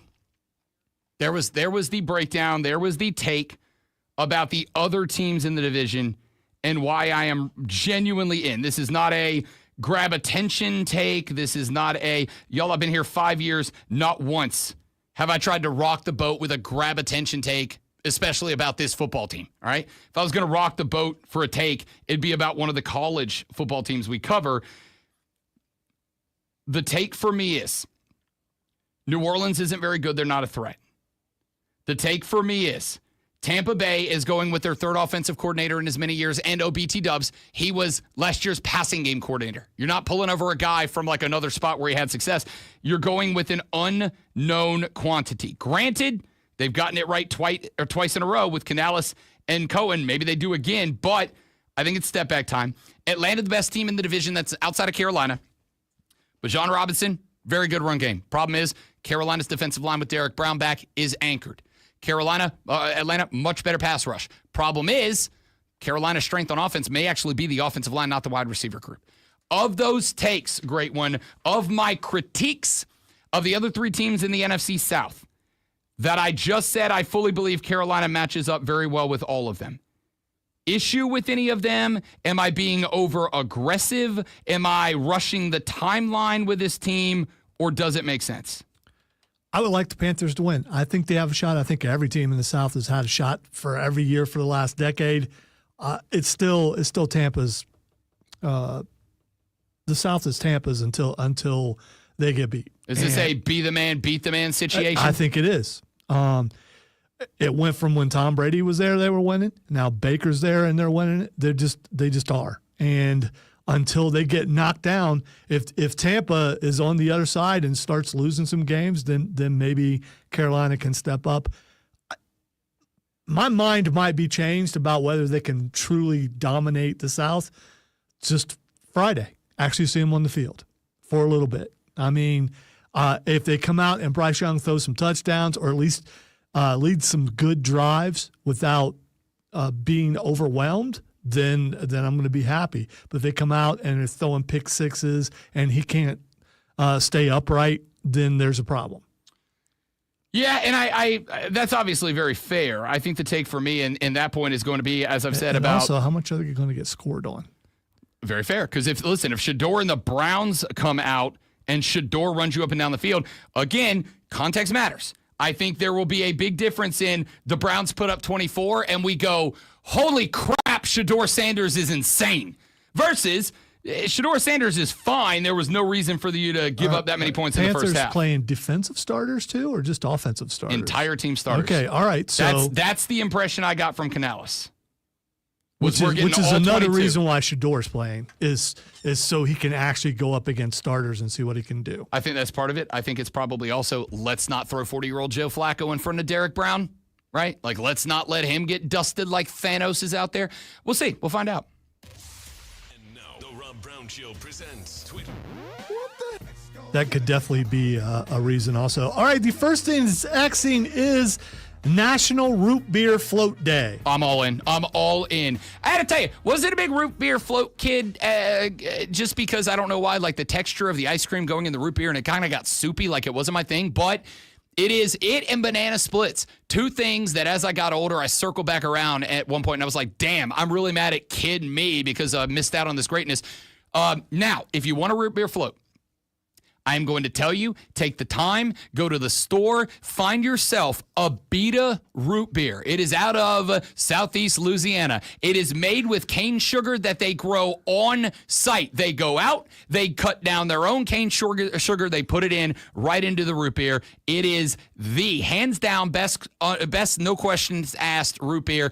But if a Beta's unavailable, Barks is so superior to Mug, and I will roll up the sleeves and go to war on that. Yeah, Mug has a certain taste to it. I can't quite describe what it is. I think Mug is more like traditional sassafras root beer. Maybe that's what it is. Whereas Barks like leans into the bite of their root beer. I do like Barks. All right, the next thing that's Xing is Matthew Stafford. Matt Stafford is Xing. Now, I do not know exactly why, but I have a theory. He was on yesterday, the Pardon My Take podcast, or the day before. Okay, it's not why. I'll give you the story anyway. The host of that pod, Big Cat, was asking him about Georgia fans. He's a Bulldog, obviously. He was asking about Georgia fans barking at each other, telling stories about when they were going to games last year, and Georgia fans were barking at him. And Stafford said, I got to keep it a buck with you. I find grown men barking at other grown men weird. I don't do it. And I got to tell you, I already had a ton of respect for Matt Stafford, but it skyrocketed when he said that. All right, so according to reports, sources, whatever, he has a disc problem and has had to have an epidural to relieve the pain. Woof. Yes. According to sources, yes. That's not ideal for the Rams. It is not. The next thing that's Xing is War of the Worlds. War of the Worlds? Like the OG Orson Welles or the new Tom Cruise? No, it's an Ice Cube movie, which has 0. I don't care about it, but it's got 0 on Rotten Tomatoes and supposedly the worst movie ever made. Does this make you want to go watch it? Yep, sure does. Because it does me. Yep, sure does. Because I know in my mind what the worst movie ever that I ever seen was, and I want to see if this compares to it. It makes me not just want to watch it, it makes me want to, as soon as the show is over, text the wife and be like, we got plans tonight. It's the last night before you become a football widow. It's on Prime, by the way. Last night until you become a football widow until February, I have our date night picked out. I'm cooking on the Blackstone, and we are watching a movie with a 0.0 rating featuring Ice Cube. All right, the next thing that's Xing is Sophie Cunningham. I feel like that little giggle breath laugh of yours. Because I want to see what you're going to do. Because, I mean, an incident happened, a repeat incident. You don't know about. Oh, no. Okay, the sex toy incident. Oh, she got hit. Oh, Yeah, after she put a video plea out, please don't throw these things at us. You could hurt us. She actually got hit yesterday. We can say the name of what it is, right? It's a sex toy. You already said it. Yeah, but like a specific one. I would prefer because there's options out there. I don't know about those. Right. So I think you should go with just sex toy. You all with just 7 seconds of thought. No, it's a phallic-shaped rubber sex toy. There has been this thing, and I do want to be very clear. because I've said like 7 times All right, over the cool. course of this you show. gotta hurry, dude. I will very quickly. I've said a bunch of times over the course of the show, Rob Brown's in favor of sophomore humor. I get it. That's just not funny and insulting. All right, it's just not funny. There's plenty of times where that particular equipment is hilarious. I used to have one that I would stick onto my buddy's guitar when he was playing solos at a bar, and it's the funniest thing in the world. That's not. All right, time and place. That's 3, and a 4th one was found in the stands. And somebody got arrested the other day for doing it. So now if you do it, especially if you hit. It was assault. If you hit my Queen Sophie the Enforcer Cunningham, go to jail forever. That's it for us. Thanks for being here. Hope you enjoy the show. If you didn't, let's be real. It's your own fault. Come back tomorrow. We'll try to be better on the Rob Brown Show in the Fan Upstate. Later. Hi, guys.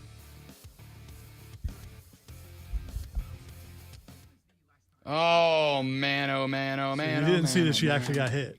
No, I did not. I saw that somebody threw one. Yeah, and the unfortunate part is because of this, they're going to be thrown at every WNBA game for the rest of the year. She came out and requested that not be done. She made herself a target.